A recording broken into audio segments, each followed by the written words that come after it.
intercepted by Anthony Petty, the senior from Wigan.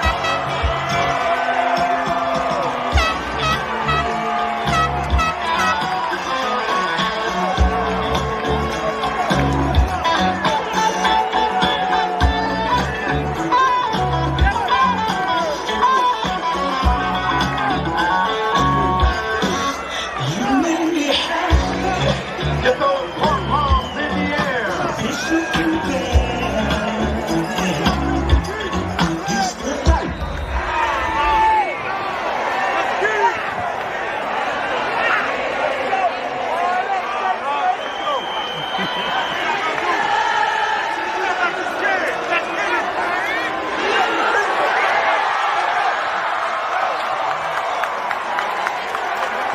Mulligan carries to the 28-yard line. Tigers of Jackson State, 1st and 10.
Dang, already it's been 2 minutes. I already got technical difficulties. Lord.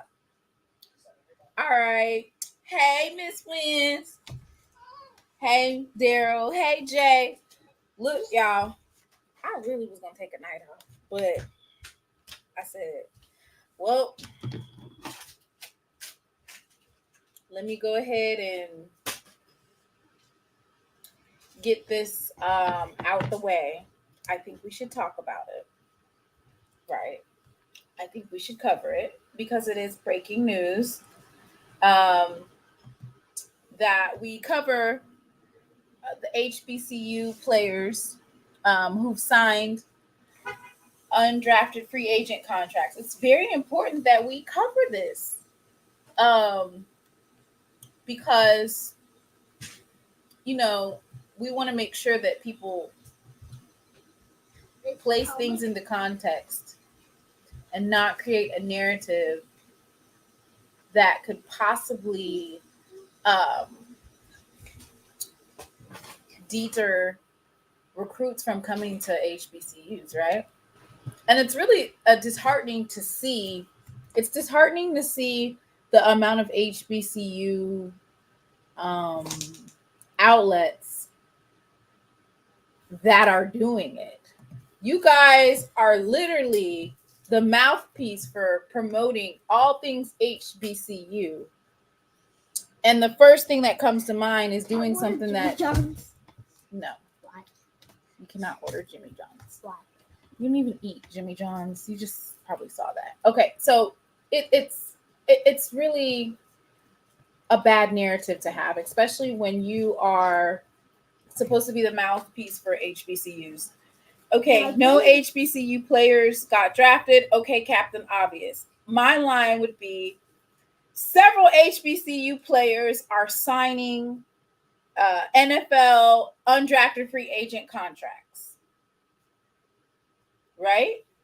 Several HBCU players will have the opportunity to shine by signing to NFL because if you've noticed, there's a lot of schools, and of course, as the night progresses, they'll tally them up. There's a lot of FBS schools that didn't have a drafted player.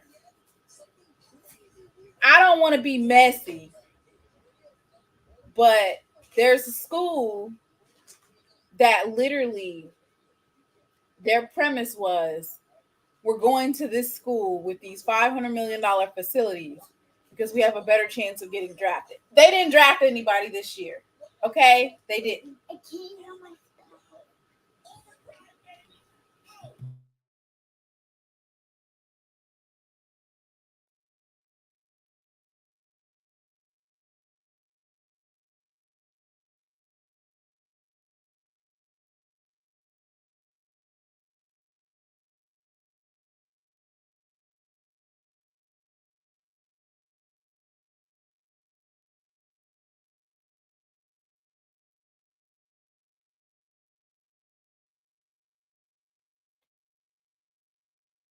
What's going on?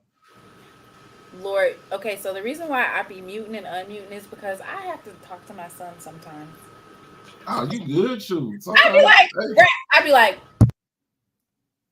and then I forget to put the thing back on. All right. You good. So okay, so let me get up my spiel, which was that as Ed said, there were some starters from SEC schools that didn't get drafted. Can anybody in the chat please type in the chat? I don't want to say the name. I'm like Kanye West. I'll say it. I don't want to. No, don't say it. Don't say it. I don't want to say it.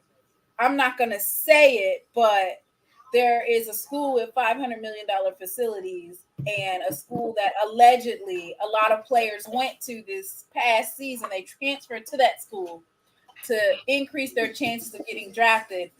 And for the second year in a row, they don't have any players drafted. If anybody knows, type it in the chat. Yeah, they didn't have any drafted players. Oh, I know.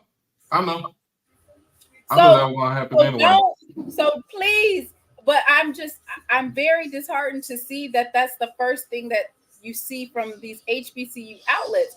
Do you not realize that you guys are? Do you guys not realize that you guys are contributing to the narrative? You guys are contributing to that negative stereotype. And Can I say this right here to Mr. Willie? oh God, Willie, So Willie. my thing is, it don't matter on the it doesn't matter FCS level or what. You got to realize we had 12 players from our level, FCS level, get drafted. Right. Not one from the SWAC, not one from the MEAC. We had one Division II player get drafted, and not one from the CIAA or the SIAC. You had 3 international players get drafted, not one from none of our black conferences. So that doesn't say anything about being just being all around on TV and stuff like that. The narrative is the coaches and scouts for these NFL teams already have who they want to have or who they want to get. They have a draft board to where it's 2 to 3 years in advance because they always looking at kids that's going to come out the next year, who's draft eligible next year. They're not worried about the NCS, because if they worry about the NCS, we'd have had more players drafted in the NCS this year than what you see in the FBS. All right, that's just point blank. That's just straight up point blank. It's not an HBC. I just want people to realize it's not an HBCU. And that's what you have to do. You have to place context. There's 133 FCS teams, and only 12 total FCS players were drafted. But you also have to realize that, and once again, it's rolling. So we'll get the numbers, we will get the stats. But you also have to understand there are some Alabama players that signed undrafted free agent contracts. There are some Miami players that signed undrafted free agent contracts. This is not something that, and that's another thing. You have to be dominant in your play. You have to be. It's more than just. Yeah, you got to be dominant. And I'm looking at it like this. I'm like, okay, Mr. Irrelevant. Like this right here. Look at this. Come on, bruh. Are you serious? This is folks be coming out with the weirdest stuff after draft day.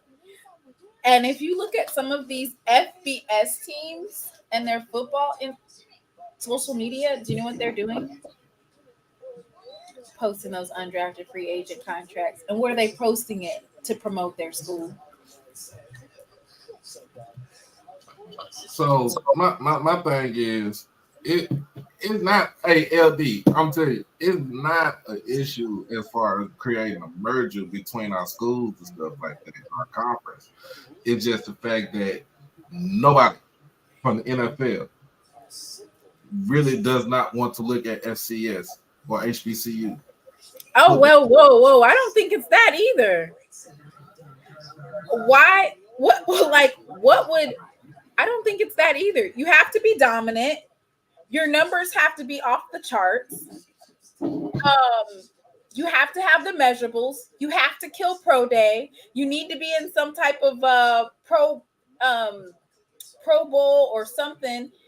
Like, it's more than just that. Like, I don't think it's that at all. I really don't. I'm gonna be honest with you. And Zach said, "Why would a SWAC MEAC merger help when neither conference had any draft picks?" That doesn't even make sense. It won't. But I'm gonna be honest with you. They treat. Answer this question, and I'm not being shady. I'm being dead ass serious. Okay. The talent that we had. I'm talking about. We had a plethora of players, and they are getting signed undrafted free agent contracts. Were they overly dominant in their play? If we go through each player, were they dominant in their play over the season? And did they kill it at Pro Day? And do they have the measurables? And what else? Or maybe is it political, as in my dad was in the NFL? If you're going to say that HBCUs are they're doing it on purpose, you have to look at our players.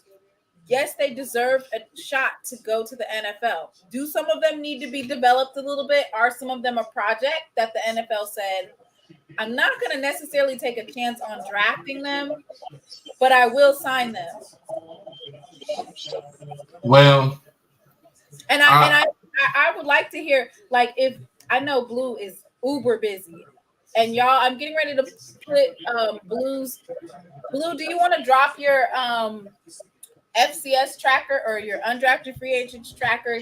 Yeah, he's doing that all night. Free agents tracker that he has on his website, and you guys can follow along, and it'll tell you every single FCS player that has signed an undrafted free agent contract. What you will also see out of all of those players is you'll see that their schools are promoting it, because while HBCUs are trying to make it seem like being an undrafted free agent is negative, these other teams are saying, hey, we can get you a shot at going to the NFL. We just signed X amount of undrafted free agents. I'm gonna be honest with you. For us, we're so, I'm gonna be honest, we're so stuck in the past that we had players from the 50s to 60s to 70s to 80s to 90s and some in the 2000s get drafted, and we are so stuck that we got our kids drafted, but like you said, we not celebrating the ones that are undrafted free agents, right? So like last season, we had one HBCU player get drafted. That was Zay Bolden, right? He went into the seventh round by the Patriots, and then everybody else on our team that from that championship team, that conference championship team was undrafted free agents. Really think about that. But at the end of the day, these coaches and these GMs is not too much worried about it. And I'm thinking like this: when you got yo Mr. Irrelevant is from Alabama, right? Just think about that. Yo Mr. Irrelevant is the last pick of the draft. He is from Alabama. I would rather not even be a part of that. And his contract, like a lot of people are saying, undrafted. It's a rookie space scale contract. Team. It's not about undrafted free agents not making the team. The round 6s and round 7s, their contracts, you might as well be an undrafted free agent. Right. Past a certain round, at least you get to pick where you want to go, or you have some wiggle room to say, hey, I want to try an opportunity. It's kind of like a walk-on for the pros opportunity, but you're getting paid, right? You get paid to be a walk-on, to get a shot. And who didn't get? The only person he got off his team that even signed a contract was Xavier Weaver. That was a receiver. And he got and you know what he signed? An undrafted free agent contract for about $255,000. Mm-hmm. It was three Colorado State players from the team from last season that got drafted last year. And one of them was a defensive end that was wreaking havoc on their whole offensive line. Many people don't know, but Zay Bolden also has another connection to the NFL outside of him having all these measurables, being a Florida State transfer. He has, is it his dad that has some NFL affiliation? Yeah, his dad got NFL affiliation, but like NFL affiliation, which if you see, there was a cornerback in the draft. He was like a 6th rounder. And when I looked at his relative athletic score, it really wasn't that good. But once again, his dad played in the NFL. So it's so many different things that can contribute to not being drafted. He got the hookup, and we're thankful for that, right? Then another thing that you can look at is, which I'm not specifically saying that, but did you see Spencer Rattler? How he drafted so late? Do you know what they bought up? They bought up his Netflix when he was in high school. They bought up some type of he had character issues. He was an elite 11 quarterback in high school. He was like damn near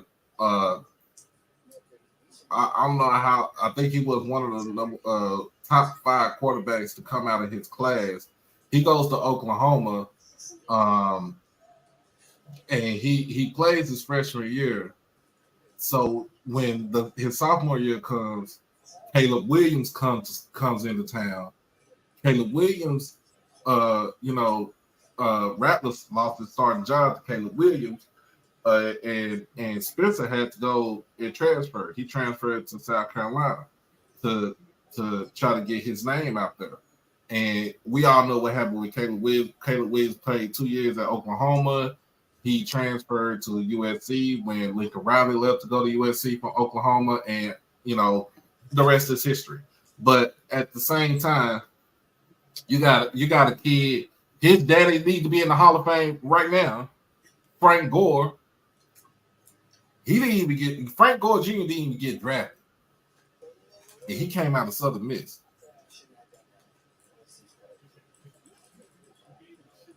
What they do that at? Brendan Rice, his daddy is Jerry Rice. He got drafted in the 7th round. You have a slim as a 6th or 7th round player, you have a slimmer chance of making a team than an undrafted free agent.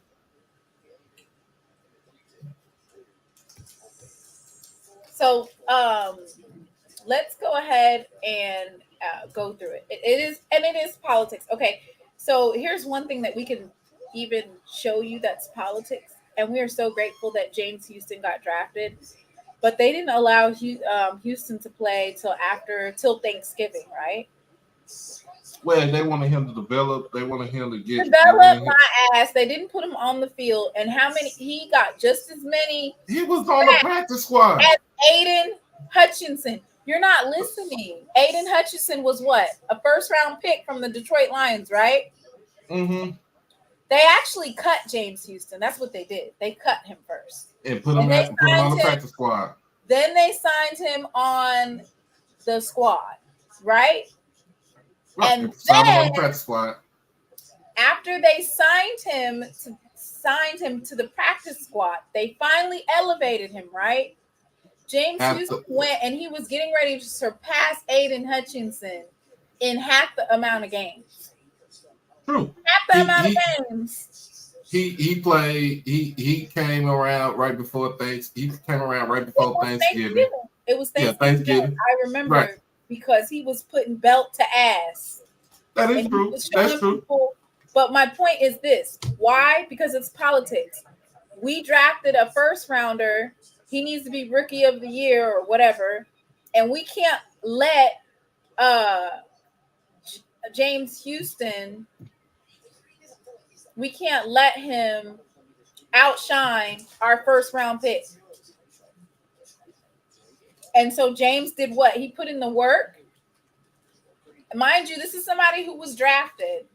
He put in the work. Thank you, Bonnie, for joining. He put in the work. Mm-hmm. He worked hard. He made it. He busted his ass. So this is what I'm saying. Getting to the NFL is hard, right? How many players in the NFL Staying right now? at the NFL is hard. The percentages of folks that stay in the NFL past 2 or 3 years, it drops significantly. Right. Most players don't make it past that. Because after the 3rd year, most of the time after the 3rd year or your 4th year, that's when you're coming up for a contract renewal. But I don't think that HBCU I don't think that HBCUs need to play into the narrative that if you go to an HBCU, you can't get drafted. They won't be able to find you. You won't get an opportunity because there's players that went to that HBCU combine that those scouts were able to look at that maybe they get undrafted free agent deals. They weren't on anybody's radar. Why? Because they weren't necessarily blowing off the charts in the SWAC or the MEAC or the psych. Like there's players that were performing at high levels at that HBCU combine and at that Legacy Bowl. People keep on saying, oh, we don't need, yes, you do need an HBCU combine. All of the scouts are there. And there's players that might not have had an opportunity to get to the NFL because maybe they didn't have the playing time that they deserved, but they killed it at the combine. And now the scouts are saying, let me write that player's name down and we're going to see him at his pro day and see what he's done at the pro day. Has he gotten better? Has he gotten stronger? Is he bench pressing more? Mm-hmm. And this is bullshit. It's not about grading them high. Either you run a 4.4 or you don't run a 4.4. I'm gonna say it like this. If you bench press 30, then you bench press 30. It's I'm gonna put it just like this, in a sense. Everybody play on the same damn field, right? 100 yards by 50. If you just play between the white lines, they're gonna find you. If you a dog out there, they're gonna find you. It don't matter. You can go. I ain't gonna call it P5 no more because Pac-12 ain't there no more. It's the big 3 plus 1.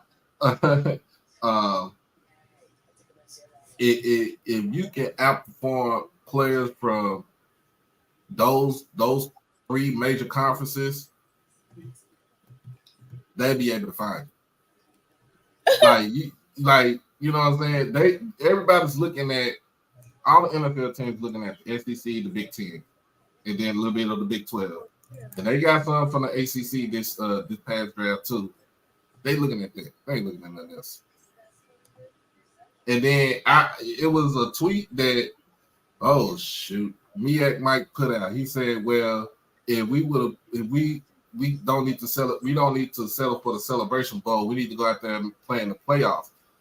They don't care about the playoffs. Let me put my face.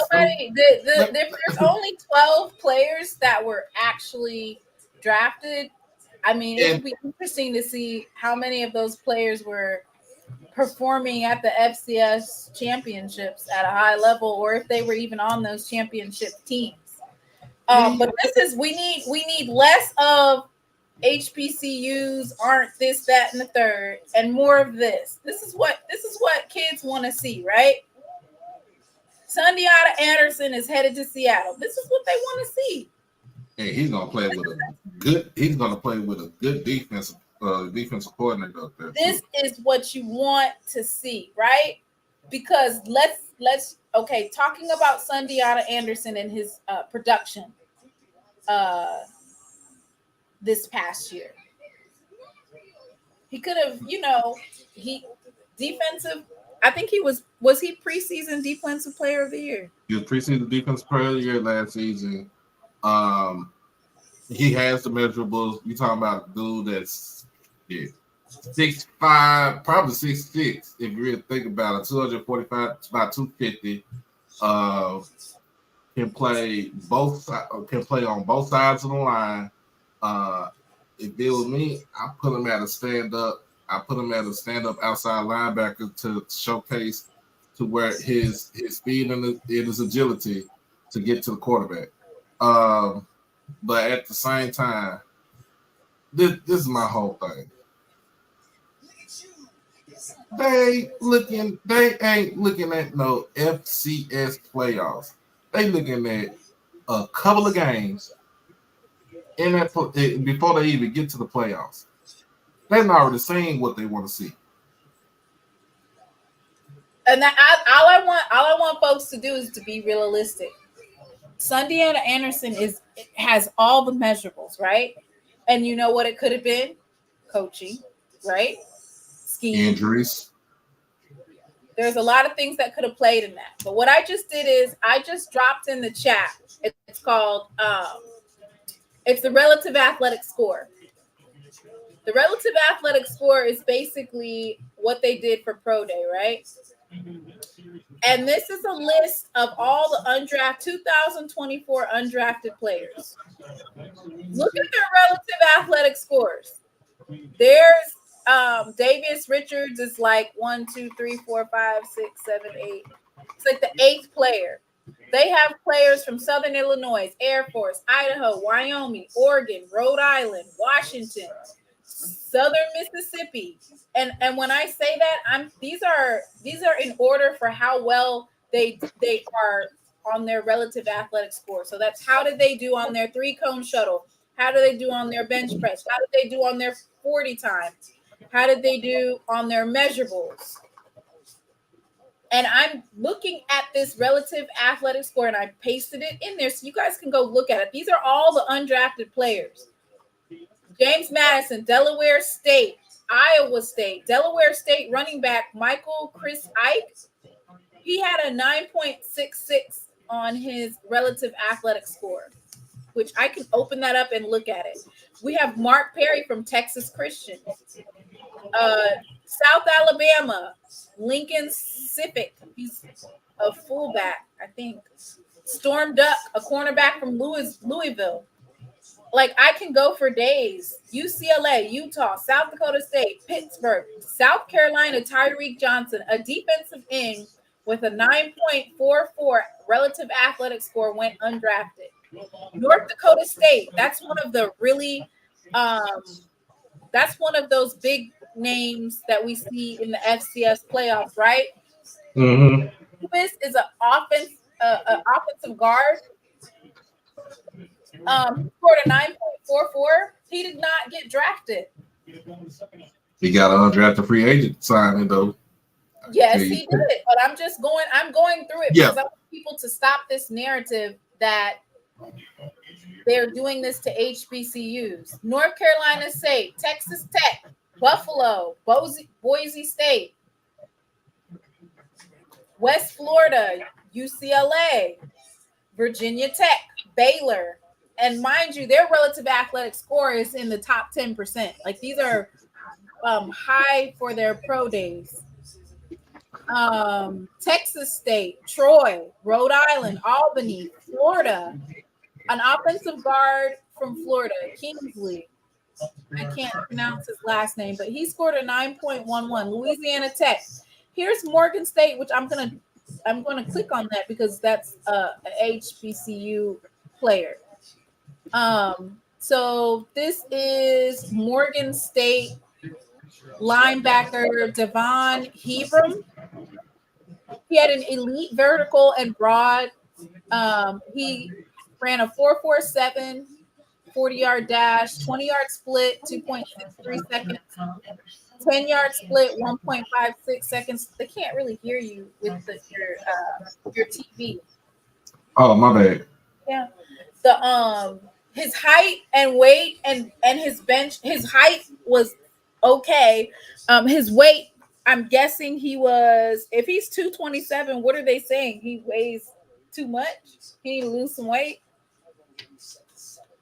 Why does it say poor? So for his weight, they're saying 227 is poor. I'm not sure why.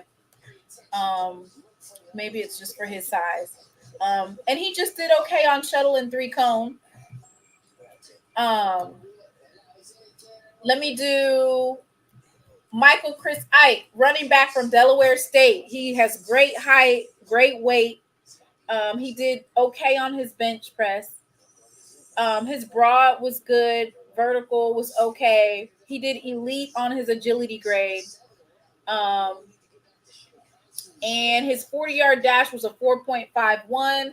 I'm not sure why they don't have a 20-yard split or a 10-yard split. I'm not sure.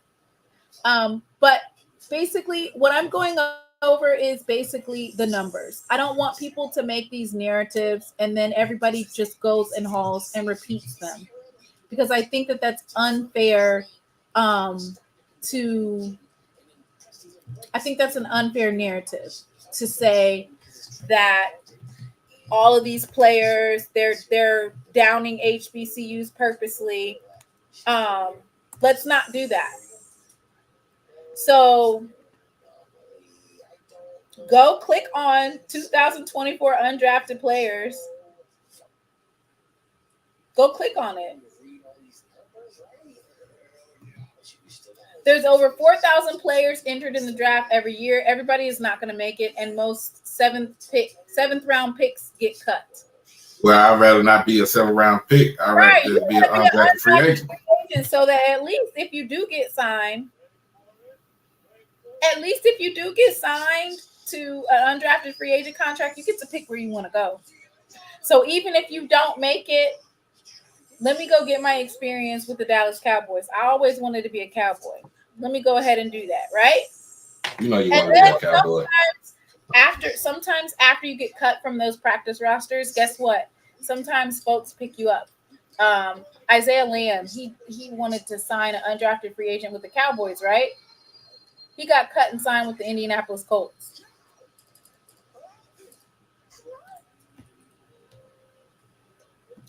Xavier Weaver got undrafted and signed 5th-round signing bonus money. And where is Xavier Weaver from? Colorado. Colorado, right? Colorado hasn't had a draft pick in 2 years. Xavier Weaver was actually, to put context to it, he was injured. He did have an injury. So injuries do determine on whether or not you get drafted. That could be a possibility. And on top of that, who your agent is also very important, because agents are able to get you a good deal. And so if anything, if we want to talk about inequities or inequality, which I don't know if the HBCU Combine can also offer this type of thing, where, and if that might need to be separate from the HBCU Combine, but Doug Williams formulating a list of agents for some of these kids in like November, because in November you need to be like, right as soon as the season's over with, you need to be training. And you're training for your combine. Now it's not necessarily about play. It's about how fast are you running? How much can you bench press? How are you doing on your agility drills? This is basically your moneymaker, is the ability to, or this can actually bolster, or it can also hurt you, right? If you do horrible, it can hurt you. It can hurt you. But, you know, kind of go back up to what the dude God sent. He was talking about JSU hiring Deion messed everything up. I can't sit here and say JSU hiring a lack of management with Mr. Big Mouth left residual damage impacting all other HBCUs. I don't believe that. He just impacted himself. It really didn't impact all HBCUs. I'll say this: Prime could have possibly made some phone calls to get somebody drafted. I'm not going to say that he doesn't have the ability to do that. I'm not going to say that somebody didn't draft somebody off of the friend. I'm absolutely not going to say that, right? But I think it's presumptuous to say that Prime was doing this when South Carolina State has been getting kids drafted and way higher than a 6th round. Buddy Pugh has been getting kids drafted, right? Yep. I think one of the most important things to also realize is that top talent for HBCUs, you guys are going to have to stop going into that transfer. Why are And y'all telling me to turn? Why are they telling me to turn my TV down? My TV is down. Nobody can hear. Says there were 4 or 5 NFL legacy players drafted, and guess what? One of that cornerback. Ooh, his relative athletic score was terrible, but he still got drafted. It's one of those. It's kind of like with Greek organizations. If you're legacy, you might have somebody who's a legacy. You get a one up being legacy. It is what it is. So please don't blame Prime. If you can ball, you're gonna get that call, right? All right. So let's cover the kids that did get that call, right? And this is Sundiata Anderson once again. He's headed to the Seattle Seahawks. And let me see if I could pull up some more players that got that call, right? And you know what? We have some outstanding kids that that are getting drafted. Here's one right here. And this is the thing, which all schools are doing it and they should be doing it. You might not have gotten drafted, but you signed an undrafted free agent contract, which everybody's not going to be able to do that either. No.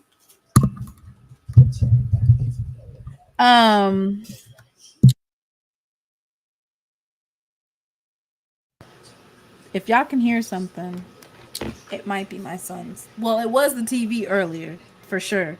But if you can still hear something, that ain't me. That was on her. Thank you. That's Braxton's tablet, y'all. I had him turn it off, which I told him to turn it off several minutes ago. But first, that was your TV. That was. Hey, man, I was watching watching the Lakers and the Nuggets. So breaking news: running back Ian Wheeler signs with the Chicago Bears. That's a nice pickup right there. Ian Wheeler is from the Howard football team. Let's pull up. No, I cannot stop talking. That little boy said, "Can you stop talking now?"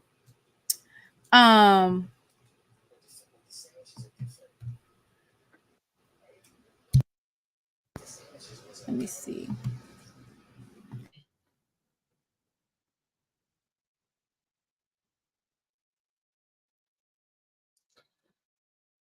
Ian Wheeler can he's a good running back, come out of the backfield. I mean, he can catch passes out of the backfield, but his specialty is special teams. Special teams. What is his stats? I can go look at him. Let me see. He's a running back, graduate student. He weighs 205 pounds, 5'11". He's from Houston, Texas. High school is St. Thomas High School.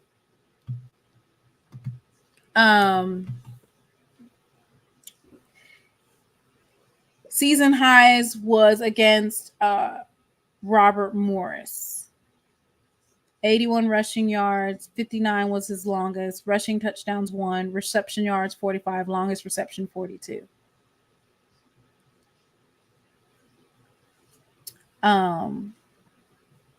So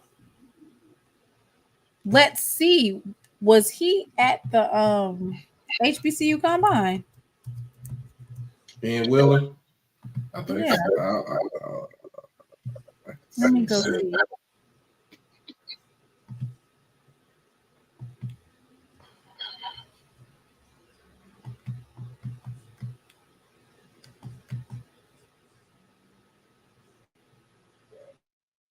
Yes, he was. And so the reason why I'm showing you guys this is because when I look at Ian Willard's like his overall stats, I think it now, and you know, this could be because it's not updated. But from what I saw, I I didn't see like a ridiculous amount of yards.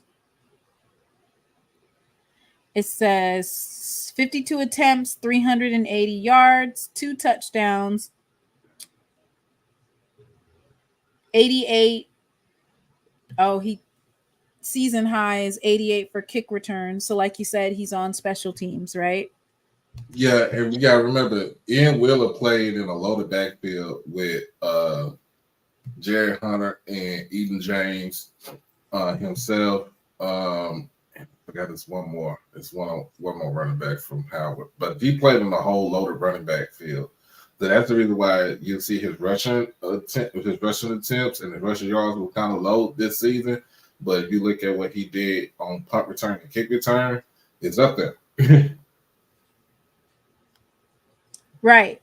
So I want to show you guys, and I'm gonna drop everything in the chat. You want to know why? Because I want for you to see it for yourself. I want you to look at it so that you can get an understanding of why we need an HBCU combine. If you look at his overall season statistics, right?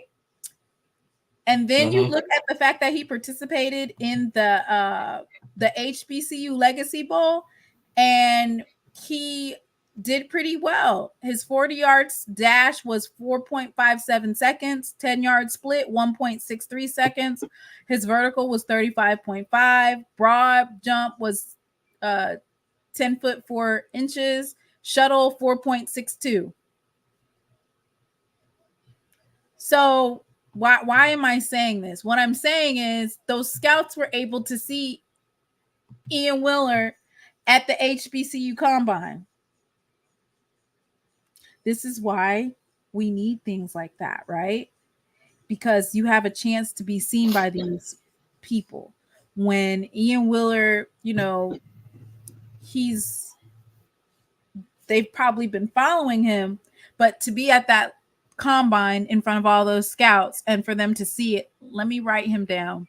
This is something that we could possibly use. Does he need some development? Yeah, but and that's a lot of times what happens is it's about being developed. So let me pull up his relative athletic score on here.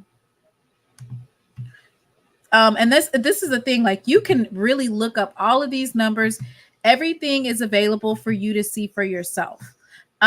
So the reason why I want people to look at these things is because I don't want you to think that there's some like, I'm not going to say that they don't grade you harsher, meaning you need to jump off the charts and you need to be dominant at the FCS level. I do believe that you need to be dominant. And that's just because they're going to make the argument of the level of play.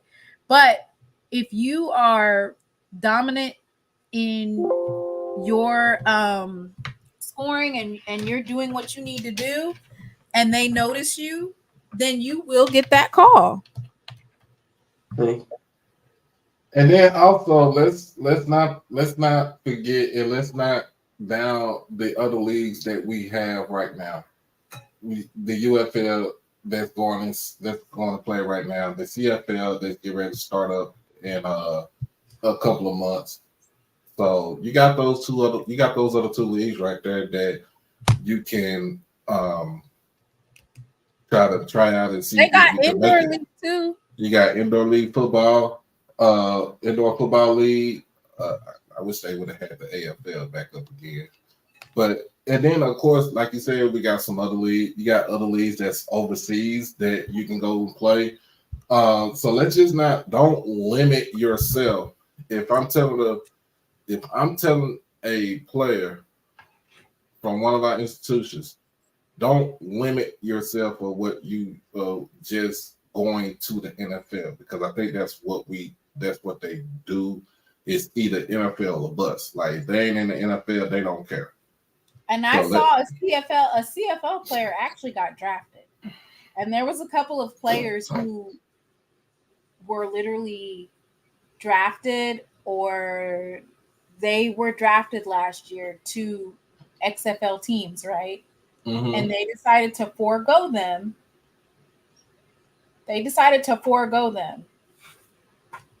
So once again, shout out to Gerald Huggins. He has all of the NFL Draft Combine official measurements. So if you 9 times out of 10, if you do see a HBCU player, they more than likely they participated in one of these games, Man, either the combine or. man, shout out to my guy, Coach Huggins. He does a lot with Draft HBCU. He also does stuff with Blue with Sports Illustrated on the FCS level.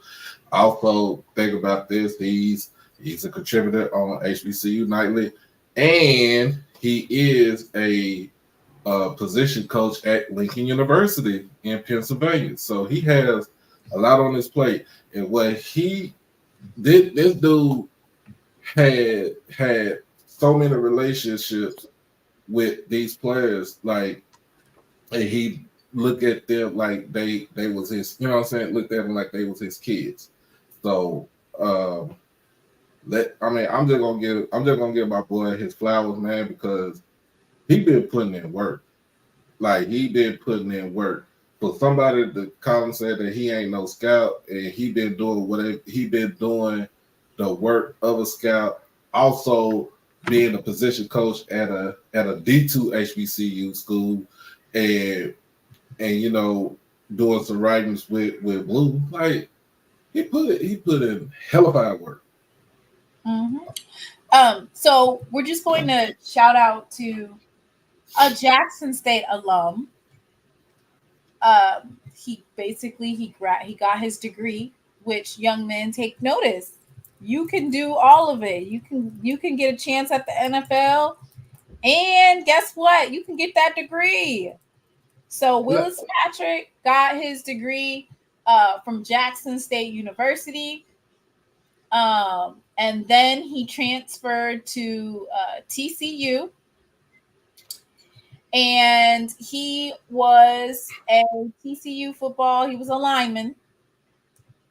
And he did not get drafted. And he graduated from Jackson State summa cum laude. Smart. And it's pinned to the top of his Twitter page, right? HBCU grad, VI love, summa cum laude. So here is Willis Patrick. And so he went and he got his degree, and he decided to transfer to TCU for his last year of eligibility. And he signed to the Chargers.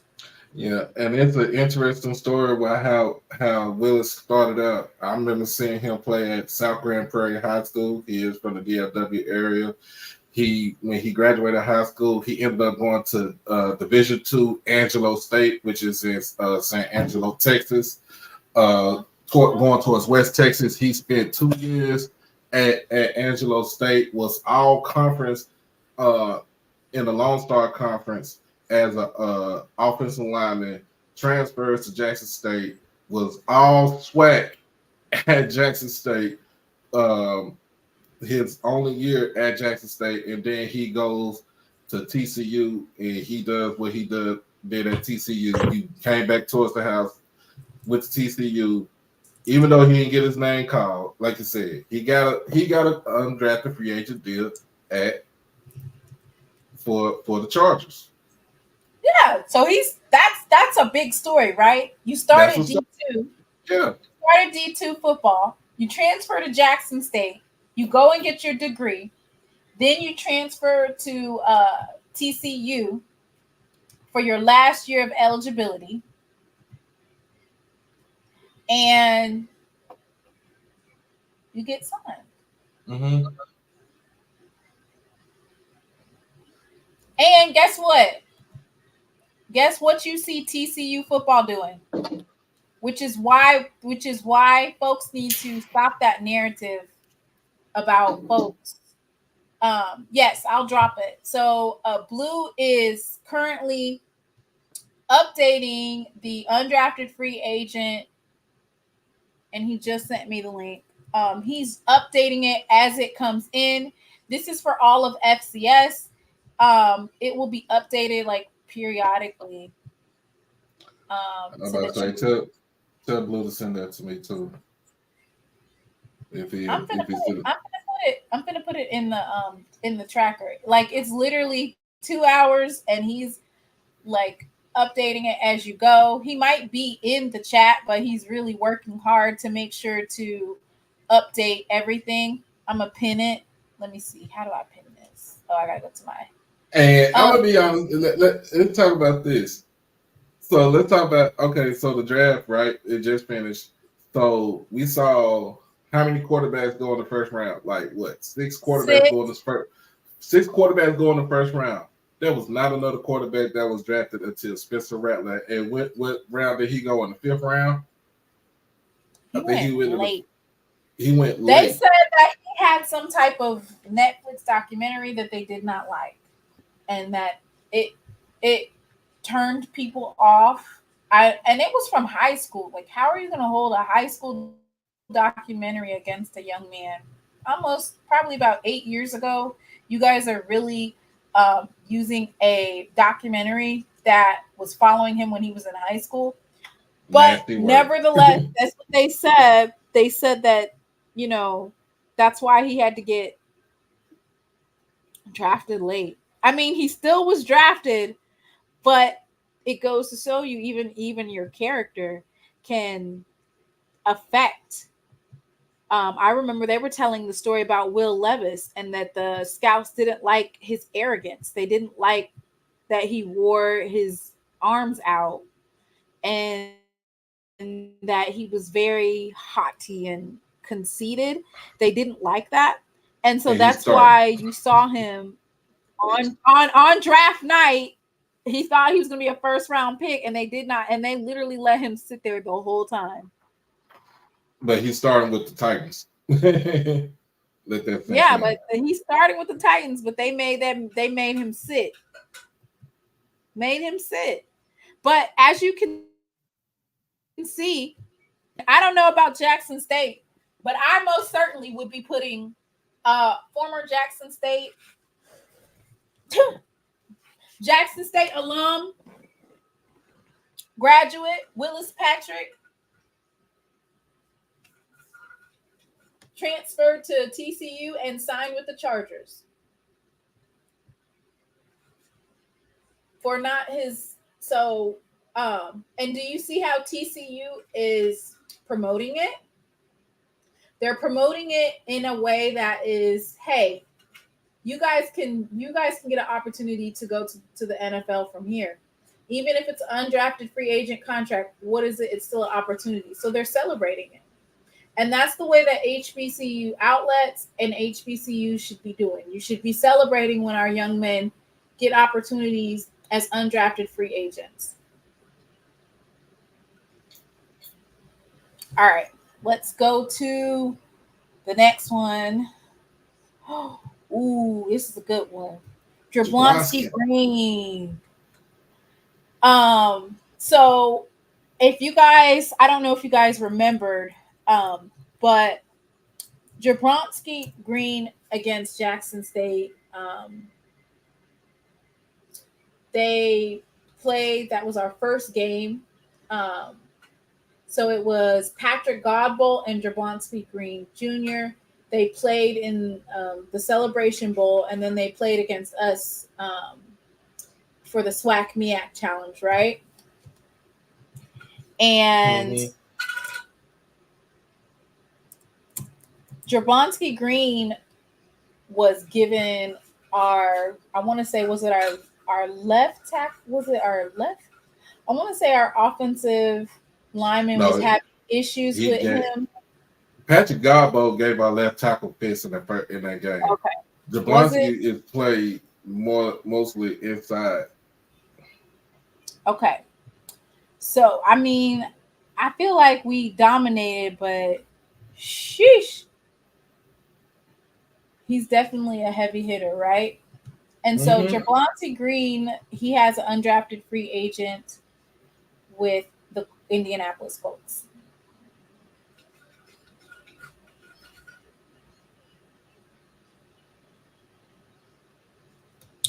So Nugget actually was signed with the XFL. I mean, he was drafted. Nugget was drafted. And there was a couple other players that were drafted. And do you know what they decided? They decided on their own, now on their own volition, they decided to forego. And that's just a decision. That's a personal decision you make, right?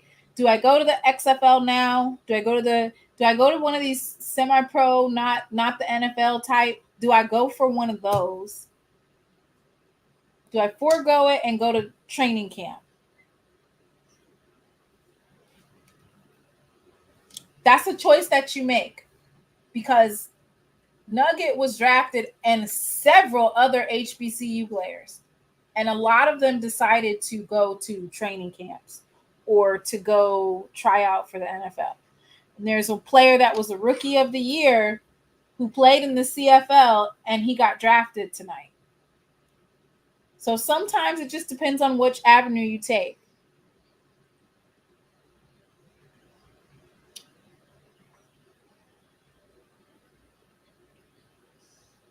Yes, he was. He was definitely drafted. He was drafted. I want to pull it up. He was drafted. No. Nugget was drafted by the XFL or the CFL. Yes, he was drafted by the XFL. Then he was definitely. But you should have. But most people thinking that you saying that he wasn't. He was drafted by the NFL. I literally just said he was drafted by the XFL, and he decided to forego it. He absolutely was. He absolutely was drafted. It might not have been the NFL. I want to say it was the XFL. He was drafted. He was in the let me see, or was it USFL? I'm going to pull it up.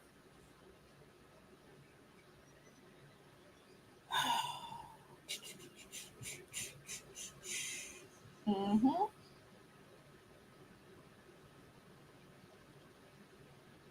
It's like,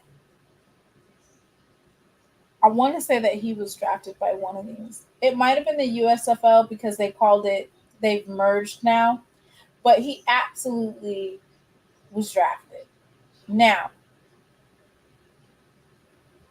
the thing about that was he decided not to go to that. He decided to leave.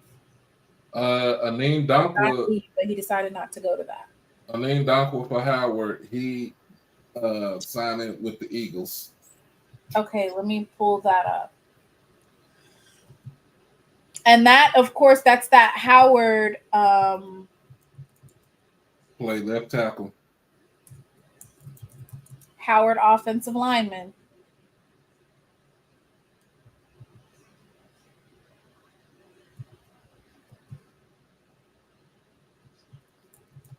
Now, Howard done had some undrafted. I think they have 3 so far. Is it 3 or 2? I want to say they have 3 undrafted free agents.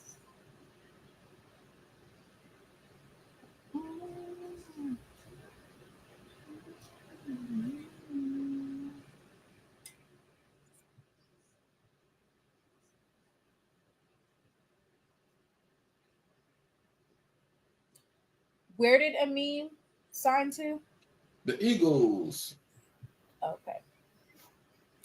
And let me just show you guys this, because it just goes to show you there are opportunities, right? Defensive line Darian Brooke and offensive line Aneem were invited to the Commanders' local pro day. So these young men are getting opportunities, but let me see.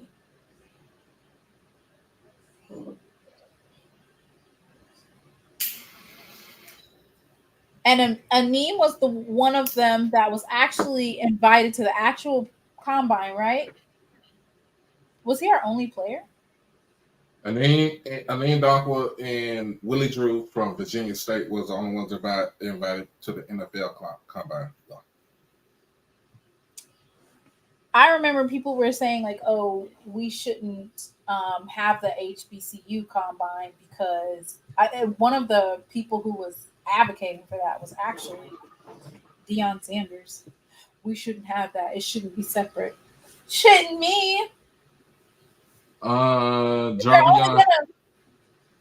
Wait, you going too fast. My bad. I'm on blue stuff right now. I know, but we ain't even pulled up his actual announcement. Aneem Dankwa. We have not pulled it up because I ain't found it yet. I mean, I saw it earlier, but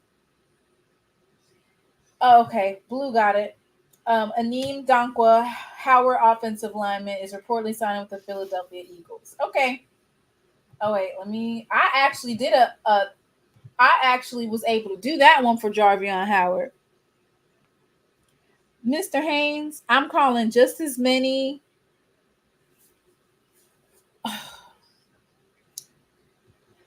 $5,500 per week.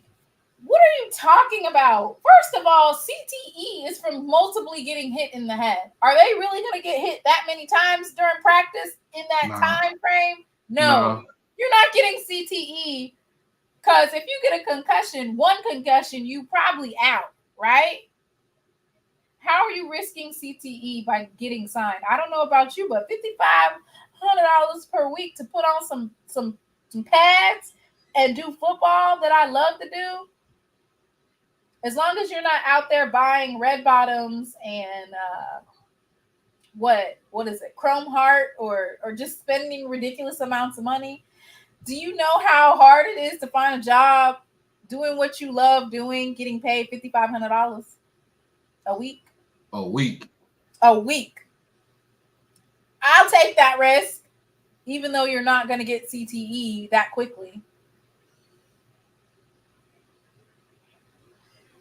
And this is what we were saying. There's players who performed at a high level in the Canadian Football League, and they were drafted. So what does that mean? That means don't necessarily take for lightly going to the XFL or the CFL, because there's other avenues. $5,500 per week.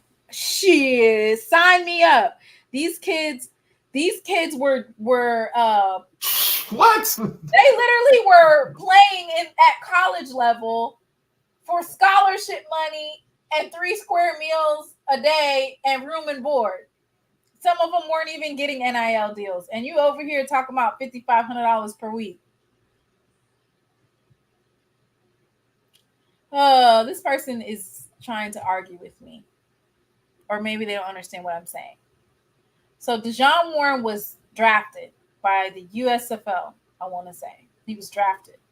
Meaning they had a draft just like the NFL has a draft, the USFL has a draft. And he was drafted. And he decided to forego that draft, right? Because a lot of people decide not to.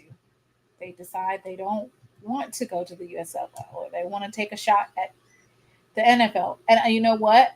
I really don't necessarily know who was advising him. But what I will say is this.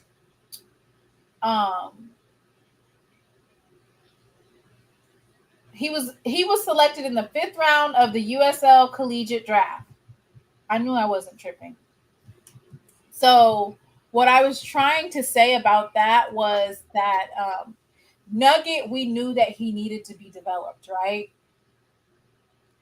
So I felt like Nugget probably would have benefited from the USFL, right? Mm-hmm. Just to get that, he had raw talent that needed to be developed more. And so, let me see.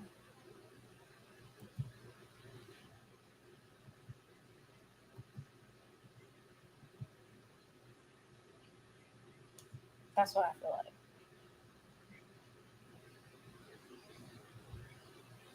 Maybe I'm wrong, though. But I felt like they were talking about his development and how he had raw talent. And so sometimes when you do,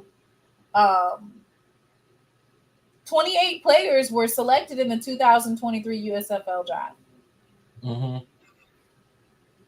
Why would you it's just a question on what you decide to do, right? Is that what you want to do? Do you want to forego that? Anyway, once again, these players have been playing college football and they haven't been getting paid $5,500 a week. So I'm trying to figure out what exactly are we talking about here?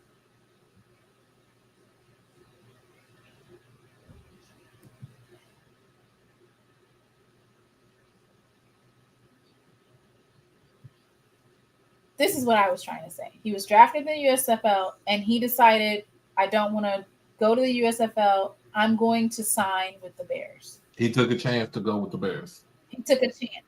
Yeah, he took a chance, right?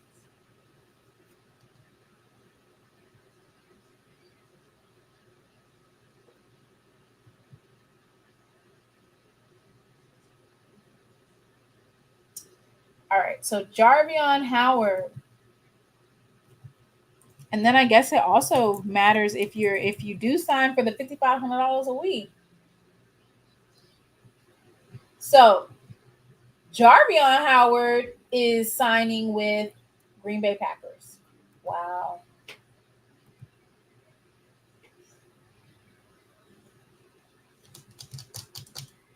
Okay. And Jarvion Howard is one of the players that he actually didn't participate in the game. I want to say he did the HBCU combine and he might have did some practices maybe, but he decided to forego the HBCU Legacy Bowl game. You want to talk about Alabama State Mickey Victor? Mikey Victor? Mikey? Is it Mikey? Yeah, Mikey. Does that mean I spelled it wrong? Yes, you did. But you meant it out of love. I was rushing. I literally had 15 minutes because I'm waiting on everybody else to upload it. And then I'm like, dang, let me do at least 3 or 4. Yeah, he's I'm talking about this movie. He's Mikey. Mom, I'm talking about this movie. So Mikey Victor, cornerback from Alabama State. He started his football career at UNLV. Played there for 2 years. He was more of a development at Las Vegas, and he decided to transfer to Alabama State. Played his 2 years at Alabama State, and was one of the best cornerbacks that was in the SWAC.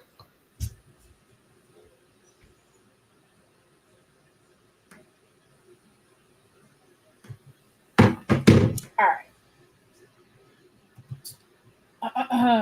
Okay. And this is basically him making his announcement. I want to say that's his dad, but I don't want to say that it's his dad because I don't know, but I think it's his dad.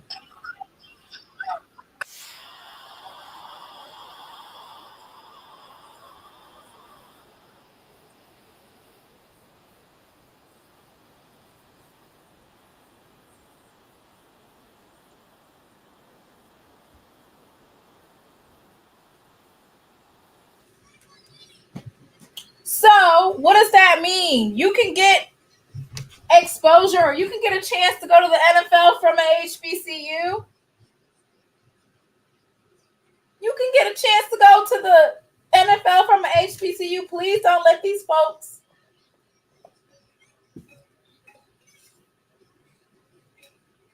Please do not let these folks fool you.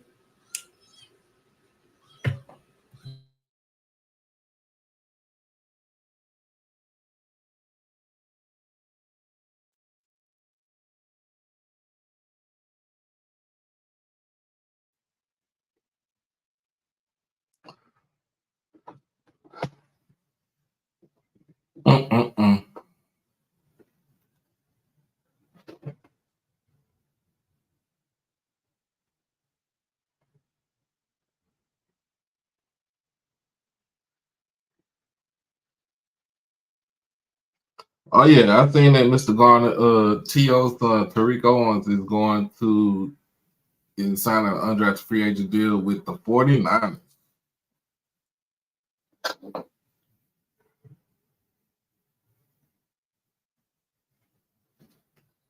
You on mute, baby. You on mute. Even Terrell Owens' son is an undrafted free agent. Mm-hmm. All right. And you know Terrell Owens can call a couple people to get his son to the practice. You know what? Let me just stop. I'm just saying. Okay, so anyway, Alabama State, Mikey Victor. All right. So now we're gonna go to Blues live updates for basically the FCS signings. Oh, let me show them this. This is what I meant to tell them. All right, so this is what I meant to show you guys, right? And sometimes it works out and sometimes it doesn't, right? So what this said basically is 28 FCS players selected in the 2023 USFL college draft. 28 former FCS players were selected. I'm going to copy and paste this because for some reason people think that I just be talking out my ass or I don't never know what I'm talking about.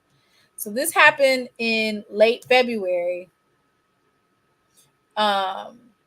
You'll see Mark Evans from the Arkansas Pine Bluff was one of them. Isaiah Land from Florida A&M. He was round 5, pick 33.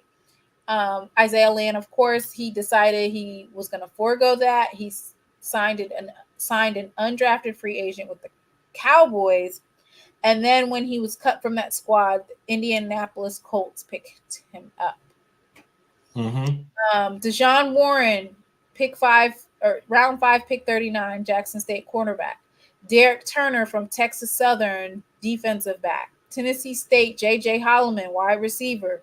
Jermaine McDaniel Jr., North Carolina A&T, defensive line. Ray Estes, Grambling State, defensive back. Dre Terry was an Alabama A&M linebacker. Alabama State, Keenan Isaac was a defensive back. Here's another one. Isaiah Bolden was actually drafted by the Memphis Showboats, round 2, pick 11, right? And he ended up being drafted later on by the New England Patriots. But some of these kids that were drafted by decided to forego the basically going to the USFL. They decided to forego it. And they decided that they were going to take either they were drafted, which of course we know now that it was only Isaiah Bolden that was drafted, but the other ones decided to either take rookie camp opportunities or they signed undrafted free agent deals.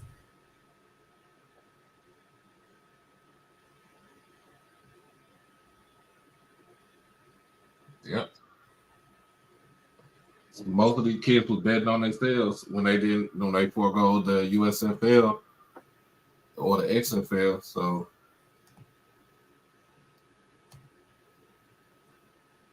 yeah.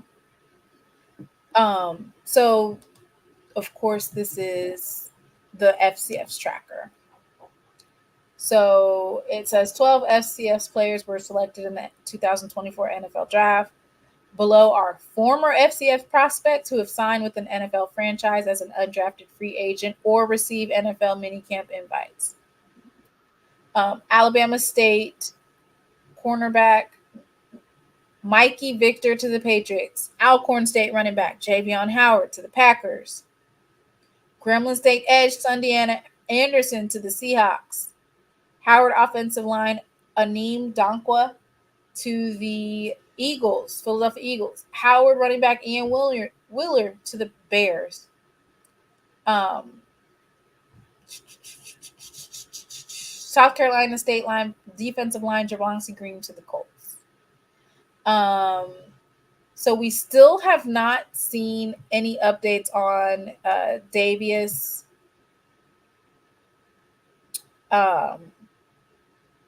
Richard, right? Mm-hmm. And we don't know the status on. They said that he had his ankle corrected or whatnot. So we'll be waiting for the next couple of days and just watching to see if that has contributed to that, right? Right. It says Derek Stewart, North Carolina A&T offensive lineman, has reportedly received a rookie minicamp invite from the New England Patriots. So that's just in Tariq Stewart. Right. That means that he didn't get a contract. He just invited to the minicamp to see what he can do. Right.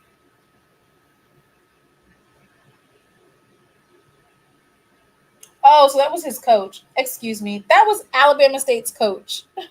So the video that I just showed you with Mikey Victor was Coach James. Coach James is a Texas Southern University alum, and he is the ASU assistant head coach and cornerbacks coach. Mm-hmm. He's a former NFL player, 1996 NFL Europe World Bowl champs. That's over there at Alabama State with that defense. Mr. Haynes, undrafted free agent is not the same as a walk-on at the college level. An undrafted free agent signed contract means you're getting paid. It's easier to cut you from the team, but an undrafted free agent means you're paid.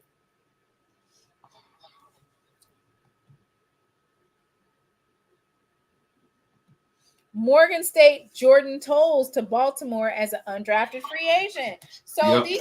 these kids, and it's all you need to have a good agent, right? That knows what they're doing. That's well versed in how NFL politics works, right? Because depending on how well versed your agent is, they can get you guaranteed money. Even if it's like $10,000, it's guaranteed, meaning no matter what, you're going to get $10,000.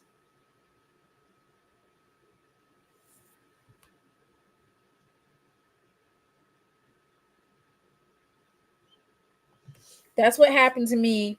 Got rookie invite back in 2003 and coffee, and went to one practice and was sent home. Damn.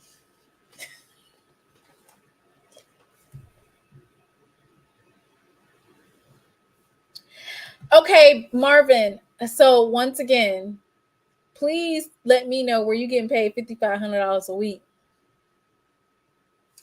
I wonder, and I know they have to have good food, right? If y'all feed your kids at the college level, don't they feed the NFL players? Them some grown men. Let me see. Life of an undrafted free agent. They need to do that would be interesting, right? Life of an undrafted free agent, because it really puts into mind what it means to be an undrafted free agent.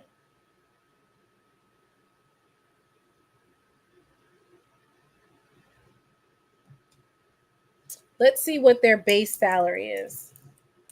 You said for the practice squad?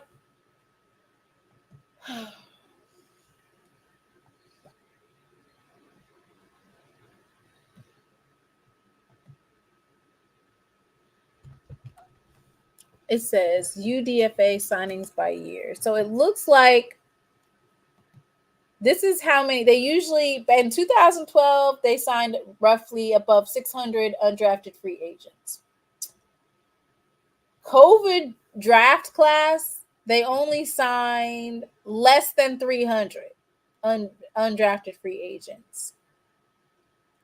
2002, they signed right at about less than 500 undrafted free agents.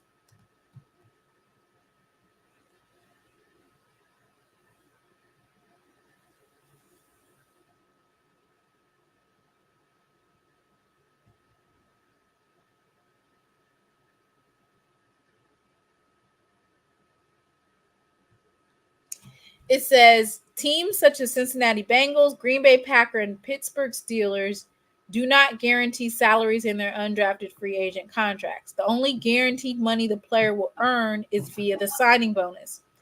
compared to the Dallas Cowboys, who handed out $1.38 million in base salary guarantees to their 2023 undrafted free agent class. The bottom left chart represents the amount of guaranteed money signed combined between all 32 NFL teams. The bottom right chart represents the same money but is displayed as a percentage of the league's salary cap. In short terms, teams are spending upwards of 9% of their salary cap towards their undrafted free agent class, and it could eclipse to 10% in 2024. So an example of that is in 2023, Zavzadian Valladay received a 3-year contract with the Houston Texans as an undrafted free agent post-draft. The total contract value was $2.725 million, with $175,000 guaranteed. The guarantee included a $30,000 signing bonus and $145,000 salary guarantee in 2023. Valladay was ultimately released by Houston during the roster reduction process and re-signed with the New York Jets practice squad. The money Valladay earned with the Jets offset the salary guarantee. Valladay earned $168,000 with the Jets during the 2023 season. Houston did not have to pay the $145,000 guarantee, as Valladay's earnings with the Jets offset the amount. Wow.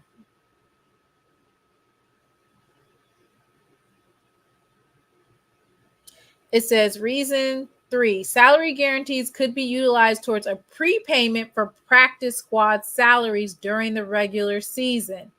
As covered in reason 2, the undrafted free agent contracts have salary guarantees.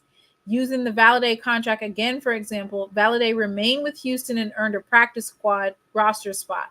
In 2023, a practice squad player with less than 4 credited seasons would earn a contract total value of $216,000 for 18 weeks of service.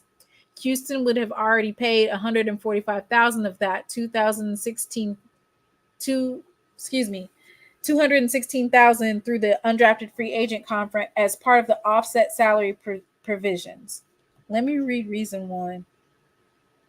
Reason 1, every year there will be a small group of coveted free agents that an NFL organization did not select during the draft that will receive a large guarantee. Inevitably, 32 teams bid on these players, driving up the cost in terms of guaranteed money. So, I mean, there's some benefits to being an undrafted free agent, but it seems like it's a uphill battle. It's crazy the amount of misinformation out there. Guys would rather be undrafted free agents than drafted in the last 3 rounds. They call them priority undrafted free agents. But so basically what I'm saying is, please do not let folks fool you into thinking that being an undrafted free agent is a bad thing, right? Mm-hmm. So, and that's why, once again, it's a good thing to have a good agent, because an agent is not just going to settle on one offer. So the minute the draft ends, 32 teams are competing for a small batch of undrafted players, and it generates a bidding fury. Teams will make their offer, and the player and agents must make a decision promptly, because that offer may not be on the table 15 minutes later as teams shift quickly. So what that means is, let's say you want to go to the Cowboys, but the Cowboys ain't called you, and the New York Giants calls you with an offer, and you sit up there and try to wait to accept their offer. By then, they're going to already fill that position, and they're going to move on to the next.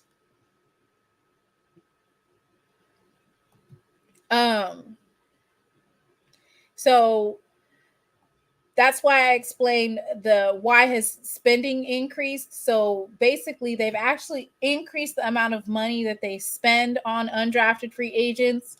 But that's one thing that I didn't know, which is that as an undrafted free agent contract, you're guaranteed the contract is for $216,000. And so if you're an undrafted free agent and you actually sign to that squad, they don't have to make up the rest of that money. It basically comes out of that. So if they paid you $145,000 of the $216,000, you subtract $145,000 from the $216,000 for the practice squad salaries during the regular season. So that's why if you are an undrafted free agent, man, I know it feels good to get what is it? Probably like $4,000 direct deposit every Tuesday. Like you wake up and you just got $4,000 deposited into your account and you've been on the practice squad for about 3 weeks and you just $12,000 like that. You have to, that's where budgeting and spending wisely comes into play.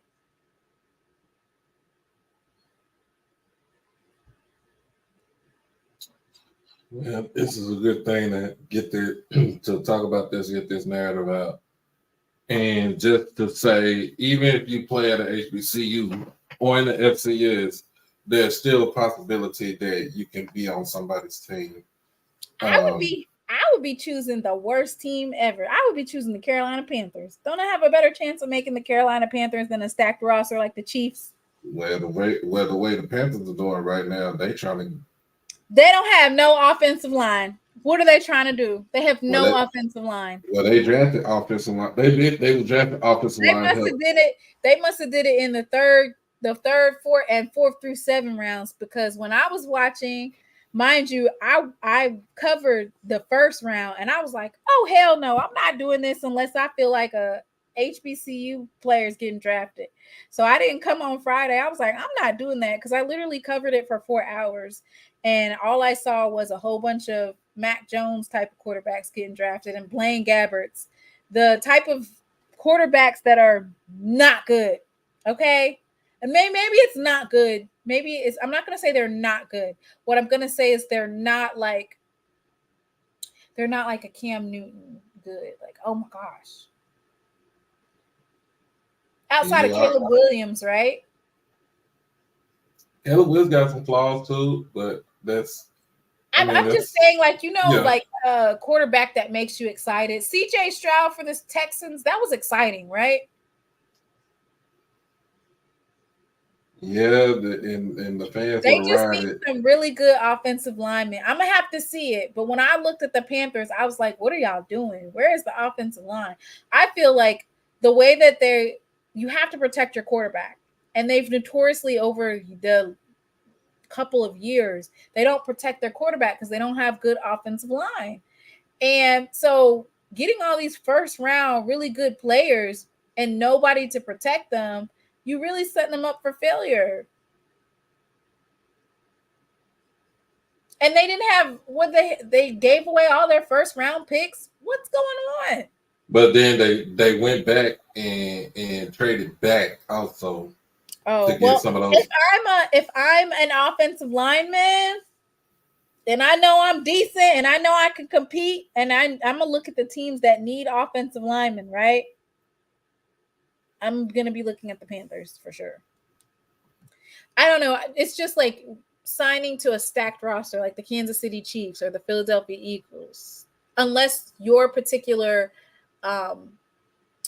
position is something that they need, or if they could basically sign you, say that they're paying a third string quarterback millions and millions of dollars, and they could just sign Davius Richards for the low, right?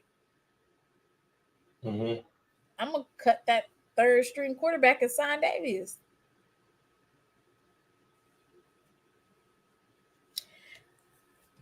Why not? I'm saving money. All right. Okay.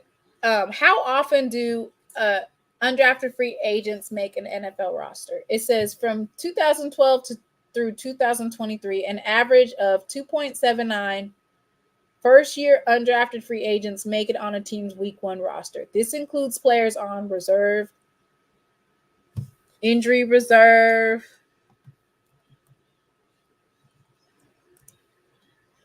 pup list, and injured reserve are both tools that allow teams to keep injured players on their teams without having them count towards the club's 53-man roster.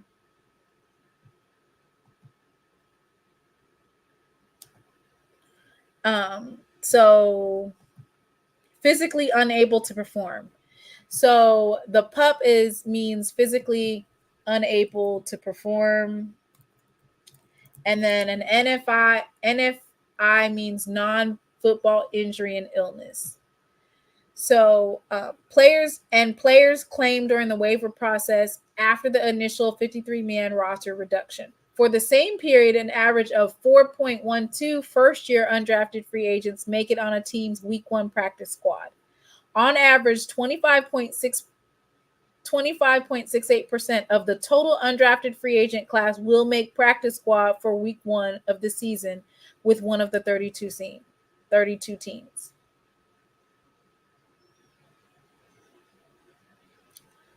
It says, closing thoughts, NFL teams are spending more and more on undrafted free agents if the player plays one of the premium positions, quarterback, wide receiver, offensive tackle, defensive tackle, or cornerback.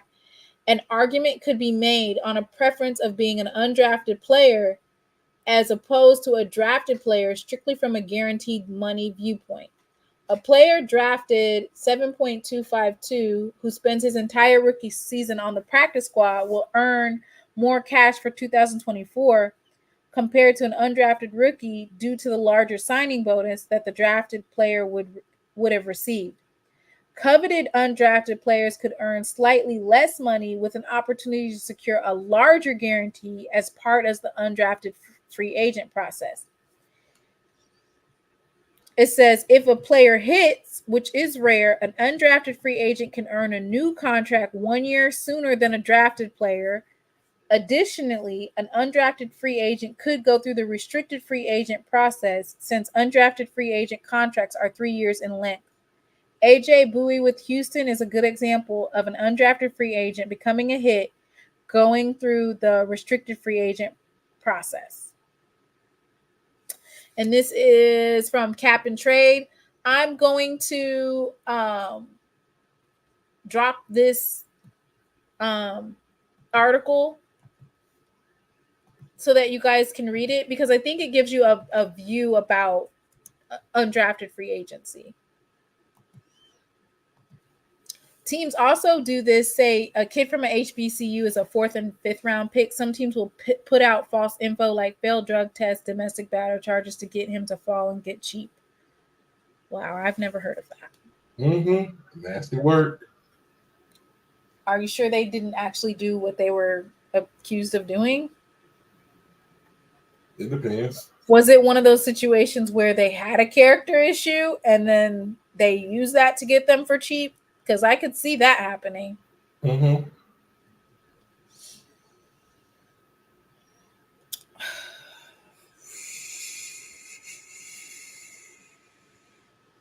Cooper Kupp was an undrafted free agent. Mr. Garner putting out false info. Blue. No, he wasn't. He was a 3rd round pick. Yeah. Oh my goodness. So what am I saying that for? What I'm saying is that let's not put out this narrative. Oh my God, HBCUs, they're not drafting any of us. The world is coming to an end. I think it's a couple of things. One of them being our top talent feels like I did a good job at the HBCU. I'm going to take my talent to a Power 5, or I'm going to go get this NIL deal, right? And then I'm going to go to the NFL from there. But then you don't get any playing time. We don't have any film for the 2023 season. So then what? Some of our players have to be committed to seeing it through, right? You have to be committed to seeing it through. And I really would wish people would stop saying exposure, because out of all the FCS teams, I feel like HBCUs, like the SWAC and the MEAC, we have the most types of like games that are placed onto large networks. So what I mean by that is like the SWAC MEAC Challenge, the Celebration Bowl. Is the Turkey Day Classic on ESPN? On ESPN Plus. Okay, what about Grambling versus Southern? I know that's one of them. That's on NBC. NBC, right. So you have the you have Grambling versus Southern.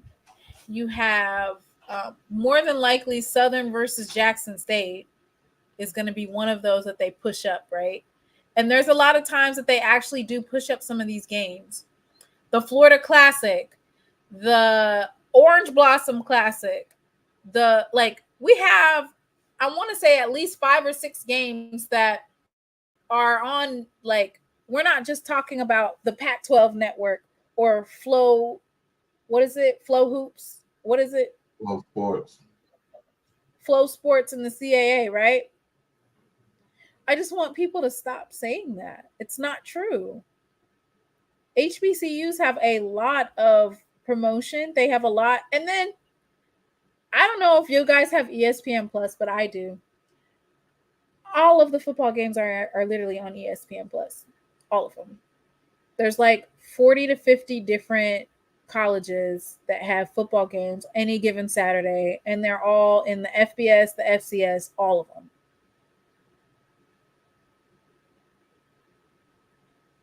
Yeah. So please stop that narrative about we don't have, they can't see us. Magic City Classic, I'm not sure about that one. Now, I will say this, and I would definitely challenge, which is the coaches, if at all possible, we need to get some of these pro days on the NFL official draft or the official NFL pro day schedule. That's one thing that you just have to do. Florida A&M was on it last year. I have not checked this year to see, but there was some HBCUs that missed that opportunity to be on the actual official NFL pro day. And that affects the bottom line because scouts usually follow that list on where they should go. And so that lessens the amount of people that are attending. You need to have at least 20 to 25 teams. I feel like 20. I think 20 teams is good. I feel like you need at least 20 teams to say it was a really successful type of pro day. HBCU Go, the Griot, Jordan Tolles Morgan. Let me see if I can pull him up. Jordan Tolles. And that's why, like, all the schools should have that on standby.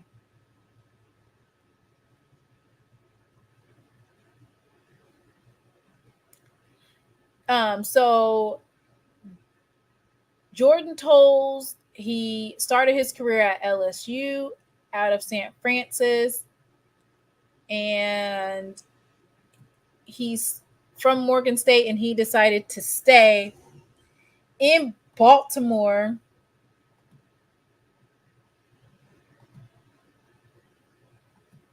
Now you making rules for NFL scouts. Mr. Haynes will just say anything in these comments. I swear to God, he will. He will say anything in these comments. Uh-oh! Uh-oh! Who made that call? Musa, received an independent flight to Tampa Bay. Okay, you better have an invite. See? And this ain't no shade throwing. And this ain't no shade throwing the Musa FAMU got a either. mini camp invite. Yeah, this ain't no shade either. Who ain't no shade? I'm saying the mini camp invite. I mean, I'm just saying him getting the That's not a shade. That's good.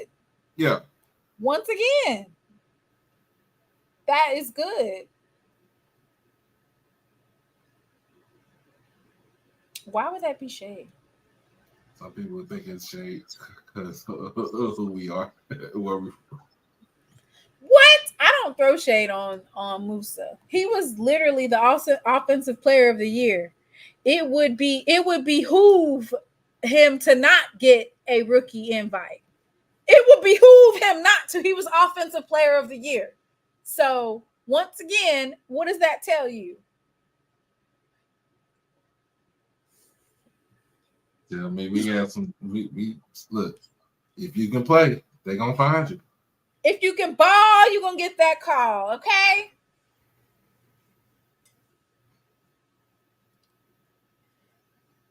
EA, I'm laughing because my son is doing something funny. That's why I'm laughing. Duh.